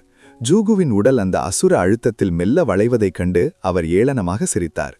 ஜூகு, வெறும் ஆற்றலால் மட்டும் உன்னை நசுக்கினால் நீ ஒப்புக்கொள்ள மாட்டாய். எனவே உனக்கு இன்னொரு வாய்ப்பு தருகிறேன். உனது மிக சிறந்த தற்காப்பு கலை எதுவோ அதை இப்போதே பயன்படுத்து. இந்த இளவரசன் உன்னை உனது சொந்த வித்தையாலேயே வீழ்த்துவதை பார் என்று சவால் விட்டார். இந்த வார்த்தைகள் கூட்டத்தினரை இன்னும் அதிக உற்சாகத்தில் ஆழ்த்தின. இளவரசர் யாதா உண்மையிலேயே நிகரற்றவர் என்று அவர்கள் முழங்கினர். ஷின்ஹாங் தனது கப்பலிலிருந்து இதை பார்த்து வியர்த்து கொட்டினார். ஒரு டெவில் தாவோ வீரன் இத்தனை குறுகிய காலத்தில் எப்படி இத்தனை வலிமையை பெற முடியும்? ஜூகு இப்போது தனது 9 மஞ்சள் நதி வாளை இரு கைகளாலும் பிடித்து தனது உயிரையே பணயம் வைத்து ஒரு மாபெரும் சுழற்சியை உருவாக்கத் தொடங்கினான். யாதா, உனது அகங்காரத்திற்கு இன்று முற்றுப்புள்ளி வைக்கிறேன் என்று கத்தினான். ஆனால் யாதா அசையாமல் நின்று டாங்சன் தனக்கு கற்பித்த அந்த ரகசிய முத்திரையை தனது விரல்களில் கோர்த்தார். யாதாவின் இந்த அதீத கர்வம் வான்வானுக்கு எரிச்சலை தந்தது. எஜமானே, அவன் ரொம்பத்தான் ஆடுகிறான். அவனுக்கு இந்த சக்தியை கொடுத்ததே நீங்கள்தான் என்பதை அவன் மறந்துவிட்டான் போலிருக்கிறது என்று அவள் முணுமுணுத்தாள். ஆனால் டாங்சன் ஒரு தந்திரமான புன்னகையுடன், அவன் எவ்வளவு ஆடுகிறானோ அவ்வளவு தூரம் என்னிடமிருந்து அவனால் விலக முடியாது. அவன் ஏற்கனவே இரத்த ஒப்பந்தத்தில் பிளட் பேக்ட் கையெழுத்திட்டு விட்டான் என்றார். மேடையில் ஜூகு இப்போது ஒரு வெறி பிடித்த மிருகத்தைப் போல காட்சியளித்தான். அரைநிலை போர் உயர்வு, ஹாஃப் ரெல்ம் அட்வான்டேஜ் மட்டும் என்னை அடிபணிய வைக்க போதாது யாதா. பல ஆண்டுகள் நான் தவமிருந்து கற்ற 9 மஞ்சள் நதி 9 பின் எல்லோ ரிவர் கலைக்கு முன்னால் உன் பலம் எம்மாத்திரம் என்று பார் என்று கர்ஜித்தான். ஜூகு தனது கண்களை மூடிய அடுத்த வினாடி போர்க்களத்தின் தரைப்பகுதி பிளந்தது. அங்கிருந்து சேரும் சகதியுமான மஞ்சள் நிற நீர் ஊற்றெடுத்து பாய்ந்தது. அது சாதாரண நீர் அல்ல, அது எதிரியின் ஆன்மாவையே அரிக்கும் தன்மை கொண்ட மாய நீர். அந்த நீர் அலைகள் வானத்தை நோக்கி எழும்பி ஒரு மாபெரும் கடல் சுவரைப் போல யாதாவை சூழ்ந்தன. இளவரசே, இதிலிருந்து நீ தப்பவே முடியாது என்று ஜூகு கத்தியபடி தனது வாளை அந்த நதி அலைகளுடன் இணைத்தான். அந்த போர்க்களமே ஒரு மஞ்சள் நிற நரகமாக மாறியது. அங்கிருந்த மற்ற அசுரர்கள் அந்த ஆற்றல் அழுத்தத்தை தாங்க முடியாமல் பின்னுக்கு தள்ளப்பட்டனர். யாதா அந்த அலைகளின் நடுவே ஒரு சிறு துரும்பை போல தெரிந்தாலும் அவரிடம் எந்த பயமும் இல்லை. டாங்சன் அவருக்குள் விதைத்திருந்த அந்த கேயாஸ் ஆற்றல் இப்போது விழித்து கொண்டது. அவர் தனது வலது கையை மெதுவாக உயர்த்தி அந்த மாபெரும் நதி அலைகளை நோக்கி ஒரு ஒற்றை அங்கையை நீட்டினார். ஜூகு, உன் நதி இப்போது வற்றப் போகிறது என்று யாதா கூறியபோது அவரது உள்ளங்கையிலிருந்து ஒரு கருப்பு நிறச் சுழல் உருவானது. அந்த சுழல் ஜூகுவின் ஒட்டுமொத்த மஞ்சள் நதியையும் அப்படியே உறிஞ்சத் தொடங்கியது. வானிலிருந்த ஷின்ஹாங் தனது கண்களை துடைத்து கொண்டு பார்த்தார். அசாத்தியம்! ஜூகுவின் உச்சகட்ட தாக்குதல் அந்த இளவரசனின் ஒரு கைப்பிடிக்குள் அடங்கிவிட்டதே என்று அவர் அலறினார். ஜூகுவின் அந்த 9 மஞ்சள் நதி 9 பின் எல்லோ ரிவர் கலை முழு வீச்சில் வெளிப்பட்டது. அந்த அடர் மஞ்சள் நிற நீர் எதையும் ஊடுருவ முடியாத அடர்த்தியை கொண்டிருந்தது. ஒரு பறவையின் இறகு கூட அதில் மிதக்க முடியாது. அது எதையும் அப்படியே பாதாளத்திற்கு இழுத்துச் செல்லும் வலிமை கொண்டது. 100 ஜாங் பரப்பளவிற்கு அந்த நதிநீர் யாதாவை சூழ்ந்து கொண்டது. இந்த நதிக்குள் சிக்கியவர்கள் யாராக இருந்தாலும் அவர்கள் ஆன்மா சிதைவது உறுதி. நீ ஒரு மார்னிங் சீ நிபுணராக இருந்தாலும் இங்கிருந்து தப்ப முடியாது என்று ஜூகு வெறி கொண்டு கத்தினான். அந்த நீர் அலைகள் இப்போது 1000 ஜாங் உயரத்திற்கு எழும்பி ஒரு மகா பிரளயத்தைப் போல யாதாவின் மேல் விழத் தொடங்கின. கீழே இருந்த அசுரர்கள் அந்த அழுத்தத்தை தாங்க முடியாமல் தரையில் விழுந்தனர். யாதா இப்போது முடிந்துவிட்டான். இந்த தாக்குதலை யாராலும் தடுக்க முடியாது என்று ஜூகுவின் ஆதரவாளர்கள் வெற்றி களிப்பில் கூச்சலிட்டனர். ஆனால் அந்த பெருவெள்ளத்தின் நடுவே யாதா அசையாமல் நின்றார். அவரது பின்னால் இருந்த அந்த நெபுலா விண்மீன் மேகம் இப்போது ஒரு விஸ்வரூபத்தை எடுத்தது. அதற்குள்ளிருந்து ஒரு பண்டைய அசுர கடவுள் டெமானிக் காட் மெல்ல உருவானது. அந்த அசுர கடவுளின் உருவம் யாதாவின் அசைவுகளை அப்படியே பிரதிபலித்தது. யாதா தனது வலது கையை மெதுவாக உயர்த்த, அவருக்கு பின்னால் இருந்த அந்த அசுர கடவுளும் தனது பிரம்மாண்டமான உள்ளங்கையை உயர்த்தியது. பூம்! அந்த அசுர கடவுளின் உள்ளங்கை ஜூகுவின் மஞ்சள் நதி வெள்ளத்தை தடுத்தபோது ஒட்டுமொத்த பிரபஞ்சமுமே ஒரு கணம் அதிர்ந்தது. ஆர்ப்பரித்து வந்த அந்த நதிநீர் ஒரு பெரும் பாறையில் மோதிய சிறு அலைகளைப் போல சிதறியோடியது. யாதாவின் அந்த ஒற்றை அங்கை தாக்குதல், சிங்கிள் பாம் சப்ரெஷன், ஜூகுவின் பல ஆண்டுகால தவத்தால் கிடைத்த ஆற்றலை ஒரு நொடியில் ஒன்றுமில்லாமலாக்கியது. இது எப்படி சாத்தியம்? எனது 9 வளைவு நதியையே தடுத்து விட்டானா என்று ஜூகு ரத்தம் கக்கியபடி அலறினான். யாதாவின் கண்கள் இப்போது அந்த சாம்பல் நிற ஒளியில் ஜொலித்தன. ஜூகு, உனது நதி வற்றிவிட்டது. இப்போது நீ எனது காலடியில் விழும் நேரம் என்று கூறிவிட்டு யாதா தனது கையை அப்படியே கீழ் நோக்கி அழுத்தினார். வானிலிருந்த ஷின்ஹாங் ஆச்சரியத்தில் தனது மேகக் கப்பலின் விளிம்பை பிடித்து கொண்டார். அந்த அசுர கடவுளின் உருவம், அது சிவ் வம்சத்தின் ஆதி உருவம். டாங்சன், நீ ஒரு சாதாரண இளவரசனை அசுர கடவுளாகவே மாற்றிவிட்டாயா? கையசைவில் ஜூகு தனது தோல்வியை ஒப்புக்கொண்ட அந்த தருணம் போர்க்களத்திலிருந்த ஆயிரக்கணக்கான அசுர வழிபாட்டாளர்களை அதிர்ச்சியில் ஆழ்த்தியது. ஜூகுவின் அந்த புகழ்பெற்ற 9 மஞ்சள் நதிக்கலை யாதாவின் ஒரு விரல் அசைவில் சிதறிப்போனது. யாதா இப்போது வெறும் இளவரசர் அல்ல, அவர் ஒரு அசுரக் கடவுளின் அவதாரமாகவே காட்சியளித்தார். ஜூகுவின் முகம் வெளிரி போயிருந்தது. அவனது ஆன்மா அந்த தான்யாவ் கலையின் பிடியில் சிக்கி சிதைந்து கொண்டிருந்தது. நான் பணிய ஒப்புக்கொள்கிறேன் என்று ஜூகு முழங்காலிட்டு மண்டியிட்டான். அவனது கர்வமான தலை இப்போது மண்ணை தொட்டது. யாதா ஒரு ஏளன புன்னகையுடன் தனது ஆற்றலை திரும்பப் பெற்றார். அந்த பயங்கரமான அசுரக் கடவுளின் உருவம் மெல்ல மறைந்தது. ஆனால் அங்கிருந்த காற்றில் இன்னும் அந்த மரண பயம் கலந்திருந்தது. கூட்டத்தில் நின்றிருந்த டாங்சன் நல்லது என்று மெல்லிய குரலில் கூறினார். வான் அவரை வியப்புடன் பார்த்தாள். ஒரே ஒரு மனிதனை, யாதாவை, ஒரு கருவியாக பயன்படுத்தி ஒட்டுமொத்த டெவி உலகத்தையும் டாங்சன் அதிர வைத்துவிட்டார். இப்போது ஜூகுவும் யாதாவின் கட்டுப்பாட்டில் வந்துவிட்டான். அதாவது மறைமுகமாக டாங்சனின் கட்டுப்பாட்டில். யாதா மேடையிலிருந்து மெதுவாக இறங்கி எவரையும் சட்டை செய்யாமல் நேராக டாங்சன் தங்கியிருந்த திசையை நோக்கி நடந்தார். அங்கிருந்த அசுர கூட்டம் அவருக்கு வழிவிட்டு ஒதுங்கி நின்றது. அவர் எங்கே செல்கிறார்? இவ்வளவு பெரிய வெற்றிக்கு பின் யாரிடம் ஆசி பெற செல்கிறார் என்று மக்கள் தங்களுக்குள் முணுமுணுத்தனர். வானிலிருந்த ஷின்ஹாங் தனது தொலைநோக்கியை மூடினார். அவனது கைகள் நடுங்கின. யாதா இப்போது உலகிலேயே மிகவும் ஆபத்தான ஒருவனாக மாறிவிட்டான். ஆனால் அவனுக்கு பின்னால் இருக்கும் அந்த மர்ம மனிதன், அவன் யார் என்று எனக்கு தெரிந்தாக வேண்டும் என்று தனது வீரர்களுக்கு உத்தரவிட்டார். சிறிது நேரத்திற்கு பிறகு யாதா அந்த அமைதியான முற்றத்திற்கு வந்து சேர்ந்தார். அங்கே டாங்சென் தேநீர் அருங்கிக் கொண்டிருந்தார். யாதா தனது தலைக்கவசத்தை கழற்றிவிட்டு டாங்சென்னின் காலடியில் மண்டியிட்டார். மாஸ்டர், நீங்கள் சொன்னது போலவே ஜூகுவை மண்டியிட செய்துவிட்டேன். இனி என்ன கட்டளை? டாங்சென் தனது தேநீர் கோப்பையை மேஜையில் வைத்தார். இப்போதைக்கு ஜூகுவை உன் பக்கம் சேர்த்துக்கொள். விரைவில் நாம் 9 வானுலக வம்சங்களை நோக்கி பயணம் செய்யப் போகிறோம்.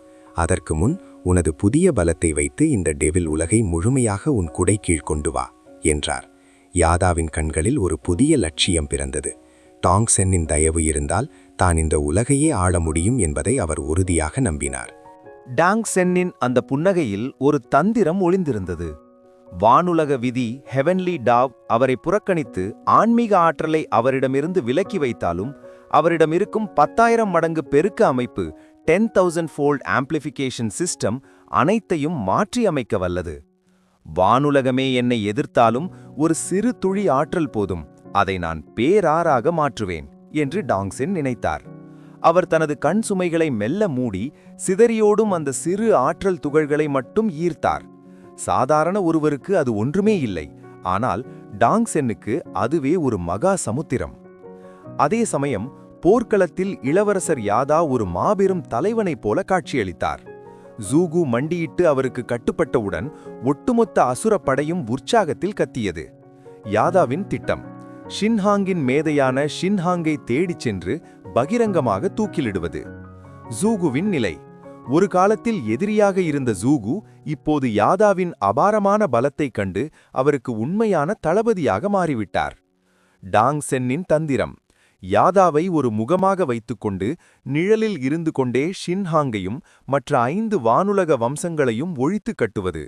வாருங்கள், ஷின்ஹாங்கின் இரத்தத்தால் நமது வாள்களை கழுவுவோம் என்று யாதா முழங்க, ஜூகு வழிகாட்ட அசுரப்படை புயலென கிளம்பியது. மலை உச்சியில் அமர்ந்திருக்கும் டாங்சென் தனது உடலுக்குள் 10,000 மடங்கு பெருகிய ஆற்றலை சீரமைத்துக் கொண்டிருந்தார். அவரது லிமிட்லெஸ் தாவோ பாடி இப்போது வானுலக விதியையே சவால் செய்யும் அளவுக்கு தயாராகிக் கொண்டிருந்தது. டாங்சென்னின் அமைதியான தியானம் கலைக்கப்பட்டது. வானத்தை மறைத்தபடி வந்த ஷீ வம்சத்தின் அந்த மாபெரும் மேகக்கப்பல் நூற்றுக்கணக்கான வீரர்களை இறக்கியது. அங்கிருந்த ஒவ்வொருவரும் குறைந்தபட்சம் 3 ஃப்ளவர் இன்னேட் வல்லுநர்கள். சாதாரண மனிதர்களுக்கு இவர்கள் கடவுளை போன்றவர்கள். ஆனால் டாங் சென்னுக்கு இவர்கள் வெறும் எறும்புகள். ஷின்ஹாங் தனது வீரர்களுடன் மிக கர்வமாக வந்து இறங்கினார். அவர் டாங் சென்னை ஏளனமாக பார்த்து 2 தேர்வுகளை கொடுத்தார். அடிபணிதல், ஷீ வம்சத்தின் விசுவாசியாக மாறி சிறந்த வளங்களையும் பெண்களையும் பெற்றுக்கொள்வது. மரணம். ஷின்ஹாங் அதை சொல்லாவிட்டாலும் அவரது முகம் அதைத்தான் காட்டியது. டாங்சென் எவ்வித அச்சமுமின்றி ஒரு நக்கலான புன்னகையுடன் கேட்டார், சரி, 2வது தேர்வு என்ன? ஷின்ஹாங்கின் முகம் கோபத்தில் சிவந்தது. உன்னை இப்போதுதான் புத்திசாலி என்று நினைத்தேன். ஏன் முட்டாள்தனமாக பேசுகிறாய்? 2வது தேர்வு, உன் ஆன்மா சிதைக்கப்பட்டு உன் உடல் நாய்களுக்கு உணவாகும் என்று கர்ஜித்தார். டாங்சென் மெதுவாக எழுந்து நின்றார். ஷின்ஹாங், நீயும் உனது இந்த 100 வீரர்களும் சேர்ந்து என்னை என்ன செய்துவிட முடியும் என்று நினைக்கிறாய்? நீ ஒரு மகா மேதை என்று உன்னை பற்றி நீயே நினைத்துக் கொண்டிருக்கிறாய். ஆனால் என்னை பொறுத்தவரை நீ ஒரு வெறும் சிறுவன் என்றார். ஷின்ஹாங் சிரித்தார். உன்னிடம் என்ன பலம் இருக்கிறது என்று எனக்கு தெரியும். நீ வெறும் தந்திரக்காரன். இப்போது உன்னை சுற்றி 100 இன்னேட் வல்லுநர்கள் இருக்கிறார்கள். தப்பிப்பார் யார்?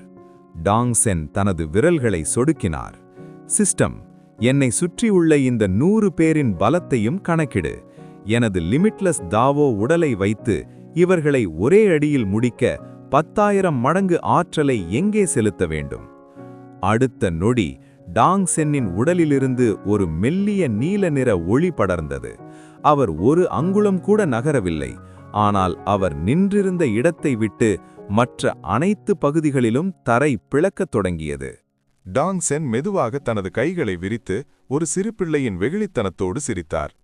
ஷின்ஹாங், இதற்கும் எனக்கும் எந்த சம்பந்தமும் இல்லை என்று நான் சொன்னால் நீ நம்பப் போவதில்லை, இல்லையா? ஷின்ஹாங்கின் முகம் இப்போது மரண பயத்தில் வெளிரி போய்விட்டது. அவரது 2 3 ஃப்ளவர் வீரர்களும் வெறும் நொடிப்பொழுதில் சாம்பலாகிப் போனது அவருக்கு பேரதிர்ச்சியாக இருந்தது. அதிலும் அந்த மஞ்சள் நதி அலைகள், அது ஜூகுவின் தனிப்பட்ட அடையாளம். வானமே கருப்பாக மாறுமளவுக்கு ஆயிரக்கணக்கான அசுர வழிபாட்டாளர்கள் மேக கப்பலை சூழ்ந்து கொண்டனர். இது ஒரு சாதாரண தாக்குதல் அல்ல, இது ஒரு திட்டமிடப்பட்ட வேட்டை. ஷின்ஹாங், எனது எஜமானரை தொட உனக்கு எவ்வளவு தைரியம் என்ற கர்ஜனை விண்ணை பிளந்தது. வானிலிருந்து ஒரு கருப்பு மின்னலைப் போல இளவரசர் யாதா வந்து இறங்கினார். அவருக்கு பின்னால் ஜூகு மண்டியிட்டபடி நின்றிருந்தார். ஷின்ஹாங்கால் நம்பவே முடியவில்லை. யாதா, ஜூகு, நீங்கள் இருவரும் எப்படி இணைந்தீர்கள்? அதுவும் இந்த சாதாரண மனிதனை எஜமான் என்று அழைக்கிறீர்களா என்று குழப்பத்தில் கத்தினார். டாங்சென் அமைதியாக தனது இடத்திலேயே அமர்ந்திருந்தார். அவர் சொன்னது போலவே அவர் ஒரு விரலை கூட அசைக்கவில்லை. ஆனால் ஷின்ஹாங்கின் ஒட்டுமொத்த படையும் இப்போது மரணத்தின் பிடியில் சிக்கியிருந்தது. ஷின்ஹாங், நீ எனக்கு 2 தேர்வுகள் கொடுத்தாயல்லவா?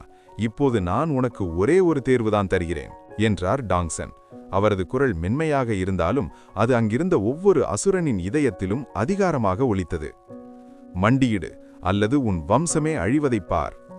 ஷின்ஹாங் தனது கௌரவத்தை விட்டுக் கொடுக்க விரும்பாமல் தனது ரகசிய ஆயுதத்தை எடுக்க முயன்றார். ஆனால் ஜூகுவின் மஞ்சள் நதி அலைகள் அவரை நகரவிடாமல் தடுத்தன. யாதா தனது டான்யா ஆற்றலை வெளிப்படுத்தி ஷின்ஹாங்கின் மேகக்கப்பலையே 2ஆக பிளந்தார். டாங்சென்னின் அந்த அலட்சியமான புன்னகை ஷின்ஹாங்கிற்கு பெரும் எரிச்சலை தந்தது. நான் தான் சொன்னேனே, நான் ஒரு விரலை கூட அசைக்கவில்லை, அவர்கள் தானாகவே வந்தார்கள் என்று டாங்சென் கூறியது ஷின்ஹாங்கின் லாஜிக்கிற்கு அப்பாற்பட்டதாக இருந்தது. இது வெறும் தற்செயல் நிகழ்வா அல்லது டாங்சென்னின் மாபெரும் திட்டமா என்று அவனால் கணிக்க முடியவில்லை. நிலைமை மோசமாவதை உணர்ந்த ஷின்ஹாங் முதலில் தலைவனை வீழ்த்து என்ற போர்க்கால தந்திரத்தை பயன்படுத்த முடிவு செய்தார். யாதாவை ஒரே அடியில் வீழ்த்தினால் மற்ற அசுரப்படை சிதறிவிடும் என்று அவர் கணக்கு போட்டார். ஷின்ஹாங்கின் உடலில் இருந்த அந்த அபூர்வமான வெனரபிள் போன் இப்போது விழித்து கொண்டது. அதன் மகா சக்தி விண்ணையும் மண்ணையும் அதிரச் செய்தது. ரீஇன்கார்னேஷன் ஆனிஹிலேஷன் பாம் என்ற தனது உச்சக்கட்ட தாக்குதலை அவர் ஏவினார். அது ஒருவனை பிறப்பு இறப்பு சுழற்சியிலிருந்தே நீக்கிவிடும் வலிமை கொண்டது. ஆனால் யாதா பழைய யாதா அல்ல. டாங்ஸின்னின் 10,000 மடங்கு ஆற்றல் பெருக்கம் அவருக்குள் ஒரு அசுர கடவுளை புகுத்தியிருந்தது. அவர் மிகச் சாதாரணமாக தனது கையை அசைத்து ஹெவன்லி டீமன் ஸ்லேயர் ஆர்ட் வித்தையை பயன்படுத்தினார். ஒரு பிரம்மாண்டமான அசுர மண்டை ஓடு காற்றில் உருவானது. Boom boom boom! அந்த 2 மாபெரும் சக்திகளும் மோதிய போது ஏற்பட்ட அதிர்வு 100 மைல் சுற்றளவுக்கு நிலத்தை பிளந்தது. காற்று மண்டலமே கிழிந்து போவது போன்ற சத்தம் கேட்டது. அங்கிருந்த வீரர்கள் அனைவரும் அந்த அழுத்தத்தை தாங்க முடியாமல் நிலைகுலைந்தனர். தூசியும் புகையும் அடங்கிய போது அங்கிருந்த காட்சி அனைவரையும் உறைய வைத்தது. ஷின்ஹாங்கின் அந்த வெனரபிள் போன் தாக்குதல் யாதாவின் ஒற்றை கை அசைவில் தடுத்து நிறுத்தப்பட்டிருந்தது. இவ்வளவுதானா உன் ஷீ வம்சத்தின் வீரம் என்று யாதா எள்ளி நகையாடினார். ஷின்ஹாங்கின் முகத்தில் முதல் முறையாக மரணபயம் தெரிந்தது. அந்த போர்க்களமே ஒரு மகா பிரளயத்தை சந்தித்துக் கொண்டிருந்தது.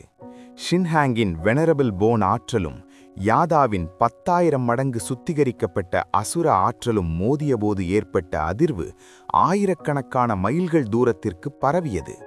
ஷின்ஹாங்கின் கண்கள் அதிர்ச்சியில் பிதுங்கின.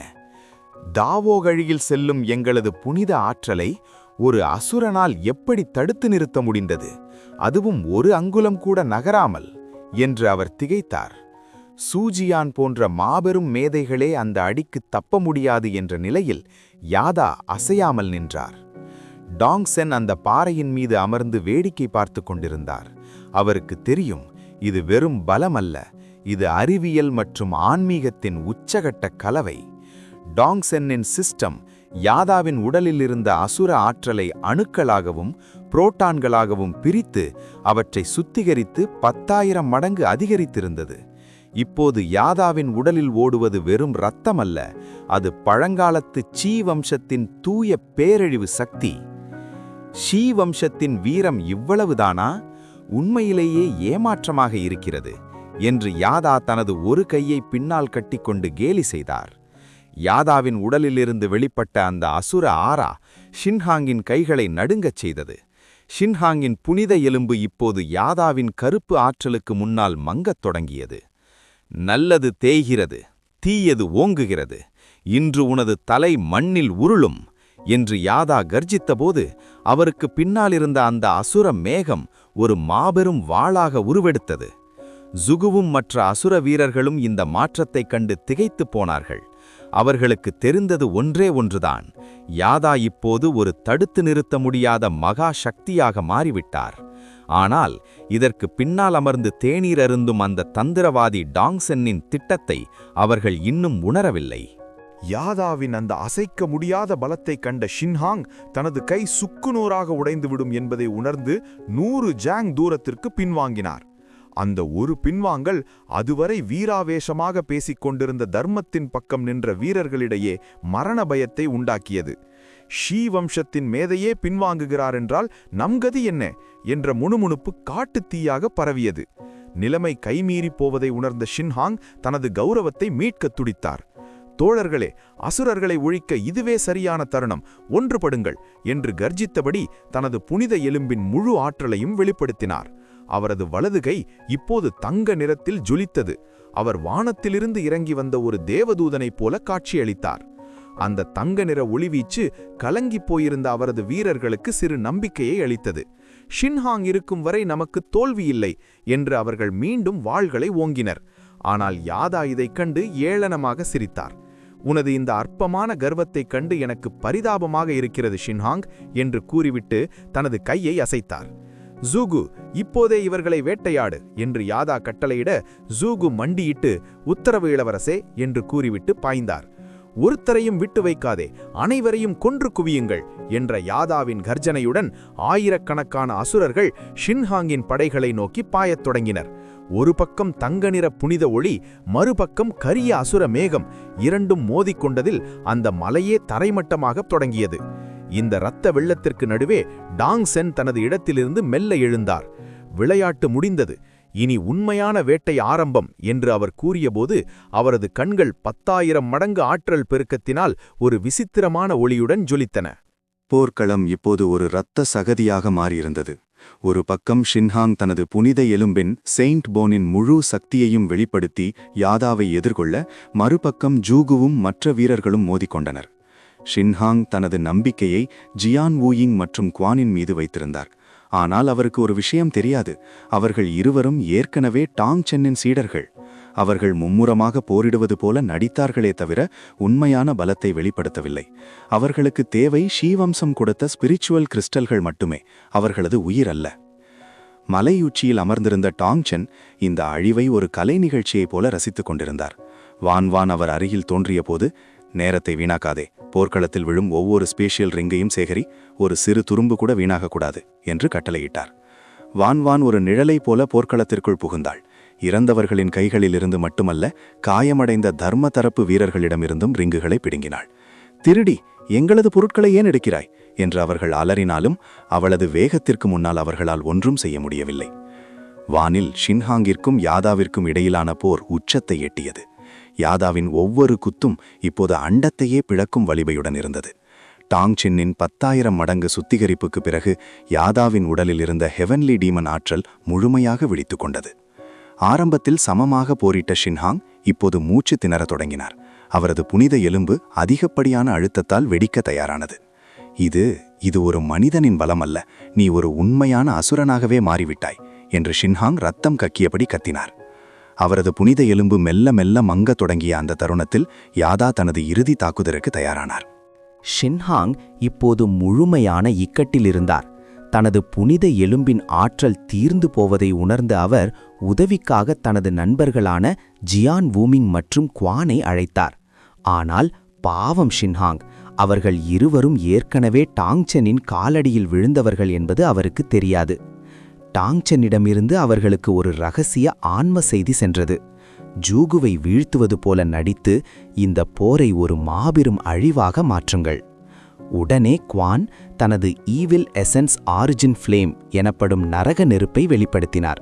அது ஒரு எரிமலை வெடிப்பதைப் போல ஜூகுவை சூழ்ந்தது. ஜூகு தனது 9 மஞ்சள் நதி நீரை ஏவி அதை அணைக்க முயன்றார். ஆனால் டாங் சென்னால் 10,000 மடங்கு அதிகரிக்கப்பட்ட குவானின் ஆன்ம சக்திக்கு முன்னால் அந்த மகா நதியே ஆவியாக தொடங்கியது. இது என்ன நெருப்பு, எனது மஞ்சள் நதியையே எரித்து சாம்பலாக்குகிறதே என்று ஜூகு அலறினார். அதே சமயம் ஜியான் வூமிங் தனது பனி மற்றும் பனிக்கட்டி புனித வாளை ஓங்கினார். ஃப்ராஸ்ட் சீலிங் சுப்ரீம் மூவ் என்ற அந்த தாக்குதல் ஒட்டுமொத்த போர்க்களத்தையும் முறைய வைத்தது. நடந்து கொண்டிருக்கும் மர்மம். உண்மையில் யாதாவும் சரி குவானும் சரி, இருவருமே ஆரம்பத்தில் ஜூகுவை விட பலம் குறைந்தவர்கள். ஆனால் டாங் சென்னின் பேக் அண்ட் சப்போர்ட் அவர்களை பிரபஞ்சத்தின் மகா சக்திகளாக மாற்றியிருந்தது.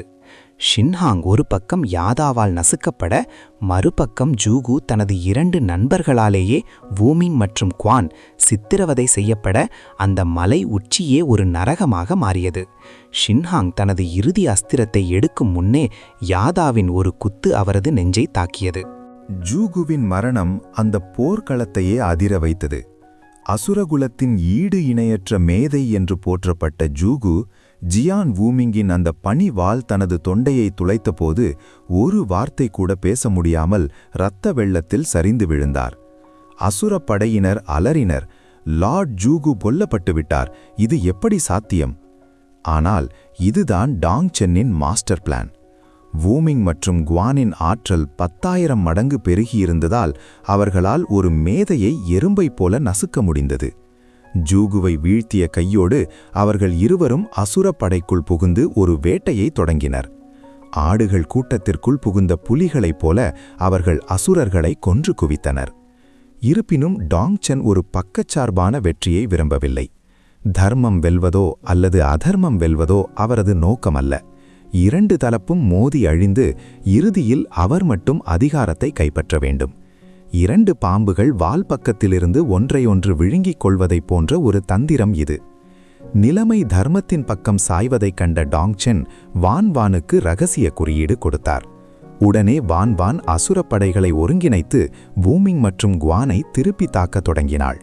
இப்போது போர் மீண்டும் சமநிலைக்கு வந்தது.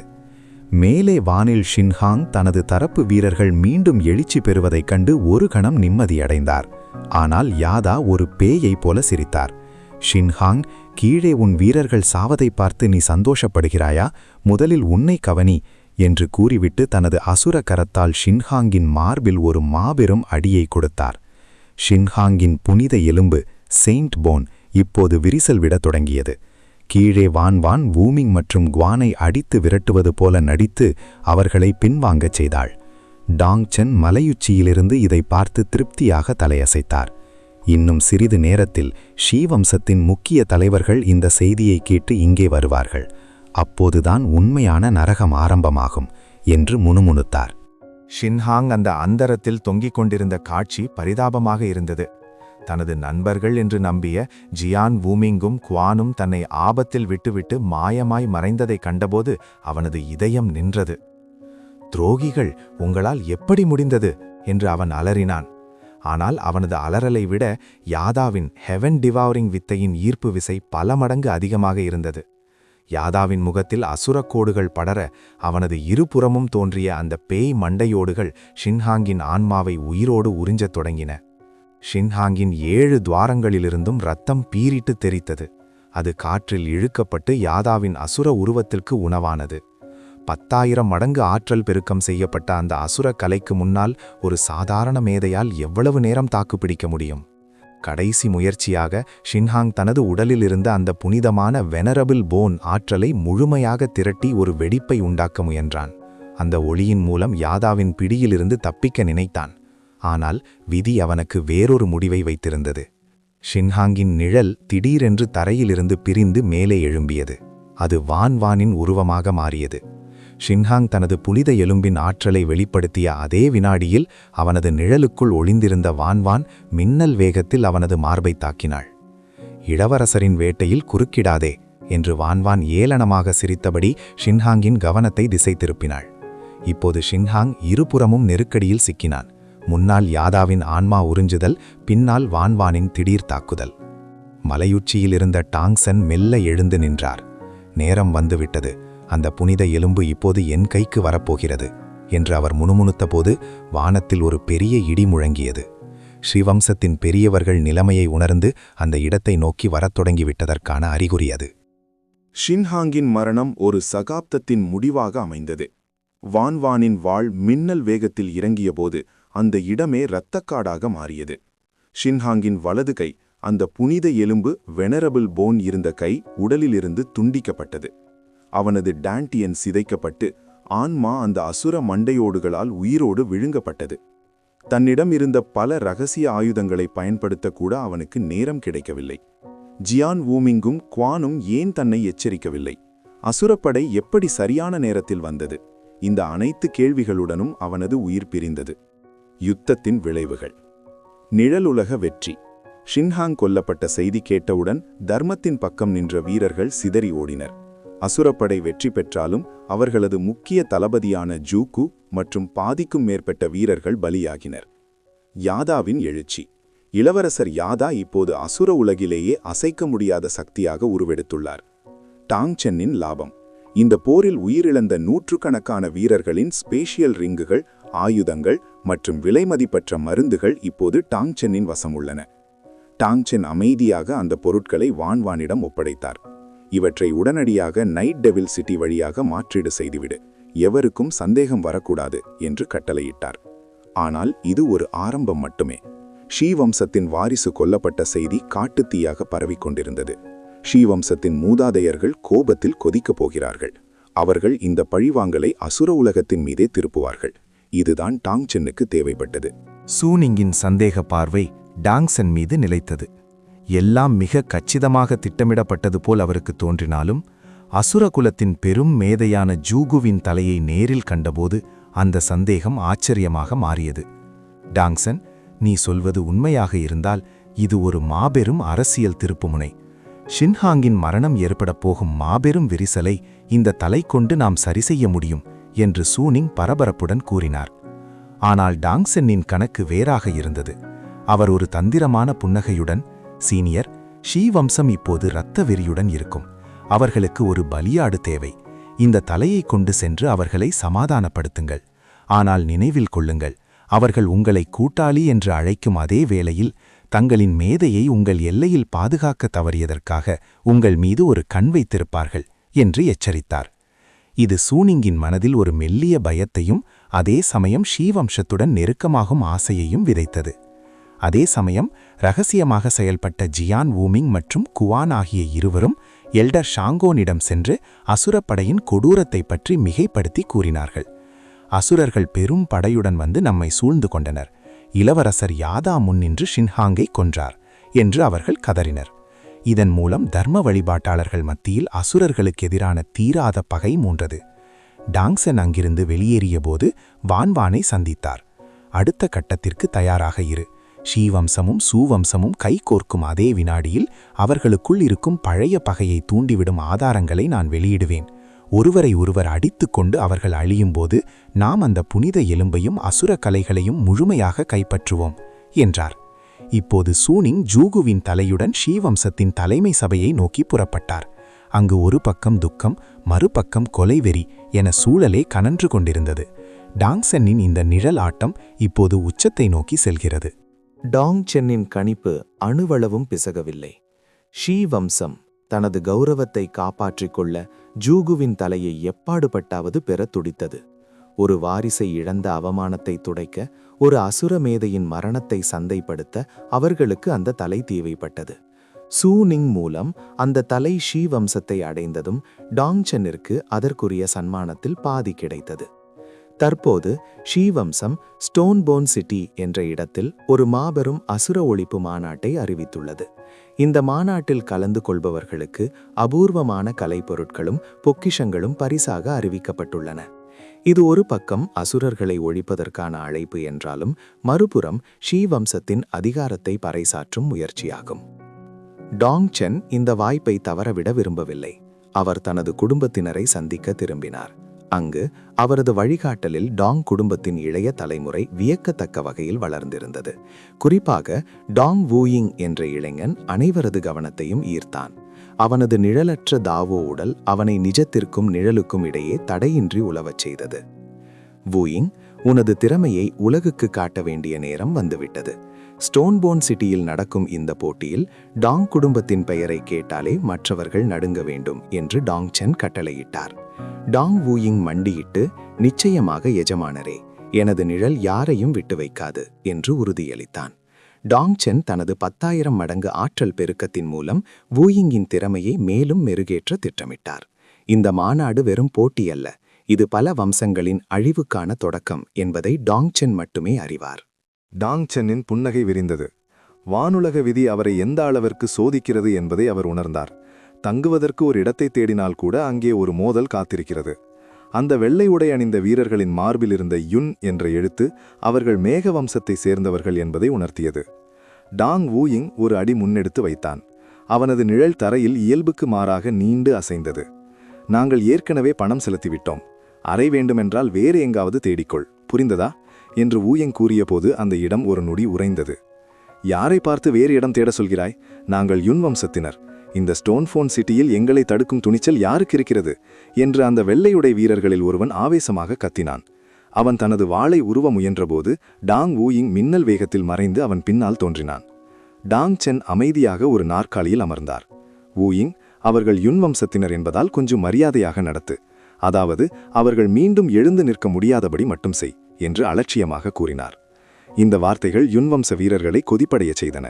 அவர்களின் தலைவன், ஒரு கேதரிங் ஆரா வல்லுநன், தனது ஆற்றலை வெளிப்படுத்தினான். ஆனால் வூயிங்கின் நிழலற்ற தாவோ உடல் இப்போது டாங்சென்னால் மேம்படுத்தப்பட்டிருந்தது. அவன் ஒரு நிழலாக மாறி அந்த வீரர்களின் தாக்குதல்களிலிருந்து தப்பித்து அவர்களை நிலைகுலையச் செய்தான். டாங் குடும்பத்தின் மற்ற சீடர்களும் தயாராக நின்றனர். ஷீ வம்சத்தின் மாநாட்டிற்கு முன்பே யுன் வம்சத்துடன் ஒரு சிறு மோதல் வெடித்துவிட்டது. டாங்சென் இதை ஒரு வாய்ப்பாகவே கருதினார். நிழலற்ற கோஷ்டி என்ற பெயரில் அவர்கள் இப்போது இந்த நகருக்குள் தங்கள் முத்திரையை பதிக்கப் போகிறார்கள். டாங்சென்னின் அந்த சிரிப்பு அந்த விடுதி முழுவதையும் அதிரச் செய்தது. நாங்கள் பிடுங்கவில்லை, நீங்கள்தான் முறைதவறி நடக்கிறீர்கள் என்று டாங்சென் மிகவும் நிதானமாக கூறினார். வெள்ளை உடை அணிந்த அந்த இளைஞன் தான் எரிந்த 10 கற்களுக்கு பதிலாக 100 உயர்தர ஆன்மீக படிகங்கள் ஸ்பிரிட் கிறிஸ்டல்ஸ் தன் காலடியில் கிடப்பதைக் கண்டு பேச்சற்று நின்றான். ஃப்ளையிங் கிளவுட் கோஷ்டியின் கௌரவம் அந்த ஒரு வினாடியில் மண்ணோடு மண்ணானது. அப்போது கூட்டத்தை பிளந்து கொண்டு வெளிப்பட்ட வெய் வு தனது மடிப்பு விசிறியை மடக்கினார். அவரது உடையில் உள்ள தங்க நிற வேலைப்பாடுகள் அவர் ஒரு சாதாரண சீடர் அல்ல என்பதை உணர்த்தின. நான் ஃப்ளையிங் கிளவுட் கோஷ்டியின் வெய் வு, இவ்வளவு திமிர் காட்டுகிறீர்களே, உங்கள் பெயர் என்ன என்று அழுத்தமாக கேட்டார். டாங் சென் மெதுவாக எழுந்து நின்றார். பெயர் எதற்கு? மீண்டும் சந்திக்கப் போவதில்லை என்று நான் சொன்னால் அது உனது மரணம் என் கையில் நிகழப்போகிறது என்று அர்த்தம். வெய் வுவின் முகம் கோபத்தில் சிவந்தது. வெறும் பணத்தை வைத்து எங்களை அவமானப்படுத்தலாம் என்று நினைக்காதே, இது தற்காப்பு கலை உலகம், பலமுள்ளவன்தான் இங்கே அரசன் என்று கர்ஜித்தபடி தனது விசிறியை வீசினார். அதிலிருந்து புறப்பட்ட காற்று அம்புகள் விடுதியின் மேஜைகளை தூள்தூளாக்கின. டாங் வூயிங் மின்னல் வேகத்தில் முன்னே வந்து தனது நிழலற்ற கரங்களால் அந்த தாக்குதலை தடுத்து நிறுத்தினான். எஜமானரை தொட உனக்கு தகுதியில்லை என்று கூறிவிட்டு வூயிங் தனது ஆற்றலை வெளிப்படுத்திய போது அந்த அறை முழுவதும் இருள் படரத் தொடங்கியது. இது வெறும் நிழல் அல்ல, இது டாங் சென்னால் 10,000 மடங்கு மேம்படுத்தப்பட்ட இருள் நிழல் களம், டார்க் ஷேடோ ரெல்ம். வெய் வு திடுக்கிட்டார். தனது கேதரிங் ஆரா ஆற்றலால் அந்த இருளை கிழிக்க முயன்றார். ஆனால் வூயிங்கின் வேகம் அவருக்கு புலப்படவில்லை. நீ யார்? எந்த ரகசிய கோஷ்டியைச் சேர்ந்தவன் என்று வெய் வு அலறினார். டாங் சென் அமைதியாக தனது சீடர்களை பார்த்து, அவர்களுக்கு புரிய வைப்போம், அறைகளை விட்டு வெளியேறுங்கள் என்று சொன்னால் அவர்கள் ஓட வேண்டும், நிற்கக்கூடாது என்றார். டாங் சென்னின் அந்த அலட்சியமான பாவனை வெய் வுவை உச்சக்கட்ட ஆத்திரத்திற்கு உள்ளாக்கியது. ஒரு பக்கம் ஃப்ளையிங் கிளவுட் கோஷ்டியின் கௌரவம், மறுபக்கம் ஒரு சாதாரண நபர் தன்னை சிறுமைப்படுத்துவது, இவை அனைத்தும் சேர்ந்து வெய் வுவை ஒரு வெறிபிடித்த நிலைக்கு தள்ளியது. சுற்றிலும் கூடி நின்றிருந்த தற்காப்புக்கலை வீரர்கள் ஆவலுடன் வேடிக்கை பார்த்தனர். ஷீ வம்சத்தால் அழைக்கப்பட்ட ஒரு கோஷ்டியை எதிர்க்க துணிந்த இந்த நிழலற்ற கோஷ்டி யார் என்ற முணுமுணுப்பு எங்கும் பரவியது. டாங்சன் அமைதியாக தனது தேநீரை பருகியபடி, வூயிங் தொடங்கு என்று மிக மென்மையாக கூறினார். அந்த ஒற்றை சொல் ஒரு போருக்கான சங்கொலியாக ஒலித்தது. வெய் வு தனது மடிப்பு விசிறியை விசிறியபோது அதிலிருந்து நூற்றுக்கணக்கான காற்று அம்புகள் சீறிப் பாய்ந்தன. ஒவ்வொன்றும் ஒரு மரத்தையே பிளக்கும் வலிமை கொண்டவை. ஆனால் டாங் வூயிங் நின்றிருந்த இடத்தில் அவனது உருவம் மெல்ல மங்கத் தொடங்கியது. காற்று அம்புகள் அவன் உடலை துளைப்பது போல் தெரிந்தாலும் அவை வெற்று நிலத்தையே தாக்கின. இது என்ன வித்தை? அவன் எங்கே போனான் என்று வெய் வு திகைத்துப் போனார். அடுத்த நொடி வெய் வுவின் நிழலிலிருந்து டாங் வூயிங் மெல்ல மேலே எழும்பினான். அவனது நிழலற்ற டாவோ உடல் அவனுக்கு ஒளியின் வேகத்தையும் இருளின் மறைவையும் அளித்திருந்தது. எஜமானரை தூற்றிய உனது நாக்கு இன்று இருக்காது என்று வூயின் கூறும்போது அவனது கையில் ஒரு கருப்பு நிற ஆற்றல் கத்தி உருவானது. வெய் வு பதறிப்போய் தனது முழு கேதரிங் ஆரா ஆற்றலையும் திரட்டி ஒரு பாதுகாப்பு வளையத்தை உருவாக்கினார். ஆனால் டாங் சென்னின் 10,000 மடங்கு மேம்படுத்தப்பட்ட அந்த வித்தைக்கு முன்னால் அந்த பாதுகாப்பு வளையம் ஒரு மெல்லிய காகிதத்தைப் போல கிழிந்தது. வூயிங்கின் ஒரு குத்து வெய் வுவின் மார்பை தாக்கியது. வெய் வு காற்றில் தூக்கி வீசப்பட்டு 100 அடி தூரத்தில் இருந்த ஒரு சுவரில் மோதி சரிந்தார். அங்கிருந்த நூற்றுக்கணக்கான வீரர்கள் உறைந்து நின்றனர். ஒரு 1000 ஆண்டு பழமையான கோஷ்டியின் மேதையை பெயர் தெரியாத ஒரு இளைஞன் ஒரே அடியில் வீழ்த்துவதா? டாங் சென் தனது தேநீர் கோப்பையை தரையில் வைத்துவிட்டு எழுந்தார். யாராவது மன்னிப்பு கேட்க வேண்டும் என்று சொன்னார்களே, அவர்கள் இப்போது எங்கே என்று அவர் நக்கலாக கேட்டார். ஃப்ளையிங் கிளவுட் கோஷ்டியின் மற்ற சீடர்கள் பயத்தில் பின்வாங்கினர். இன்று முதல் நிழலற்ற கோஷ்டி என்ற பெயர் ஸ்டோன் போன் சிட்டி முழுவதும் எதிரொலிக்கத் தொடங்கியது. வேயிங் தனது கால்களை பலமாக தரையில் ஊன்றியதும் அவனது வாய் மற்றும் மூக்கிலிருந்து அடர்த்தியான மூடுபனி வெளியேறத் தொடங்கியது. இது சாதாரண பனி அல்ல, ஃப்ளையிங் கிளவுட் கோஷ்டியின் புகழ்பெற்ற ஃப்ளையிங் கிளவுட் ஆர்ட்.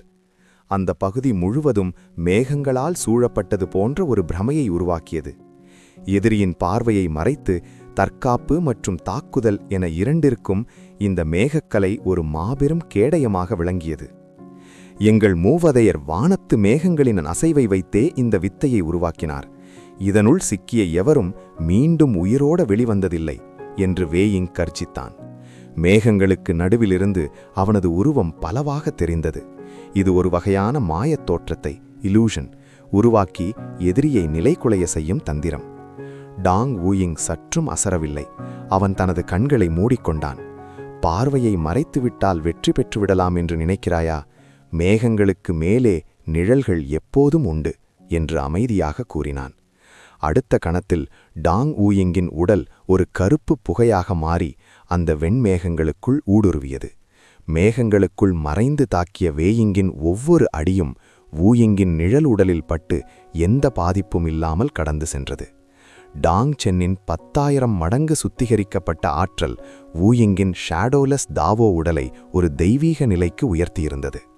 திடீரென்று வேயிங்கின் இதயத்திற்கு பின்னால் ஒரு குளிர்ந்த குரல் கேட்டது. உன் மேகங்கள் கலைந்து விட்டன. டாங் வூயிங் தனது நிழல் கரத்தால் வேயிங்கின் கழுத்தை பிடித்து ஒரே வீச்சில் கீழே தள்ளினான்.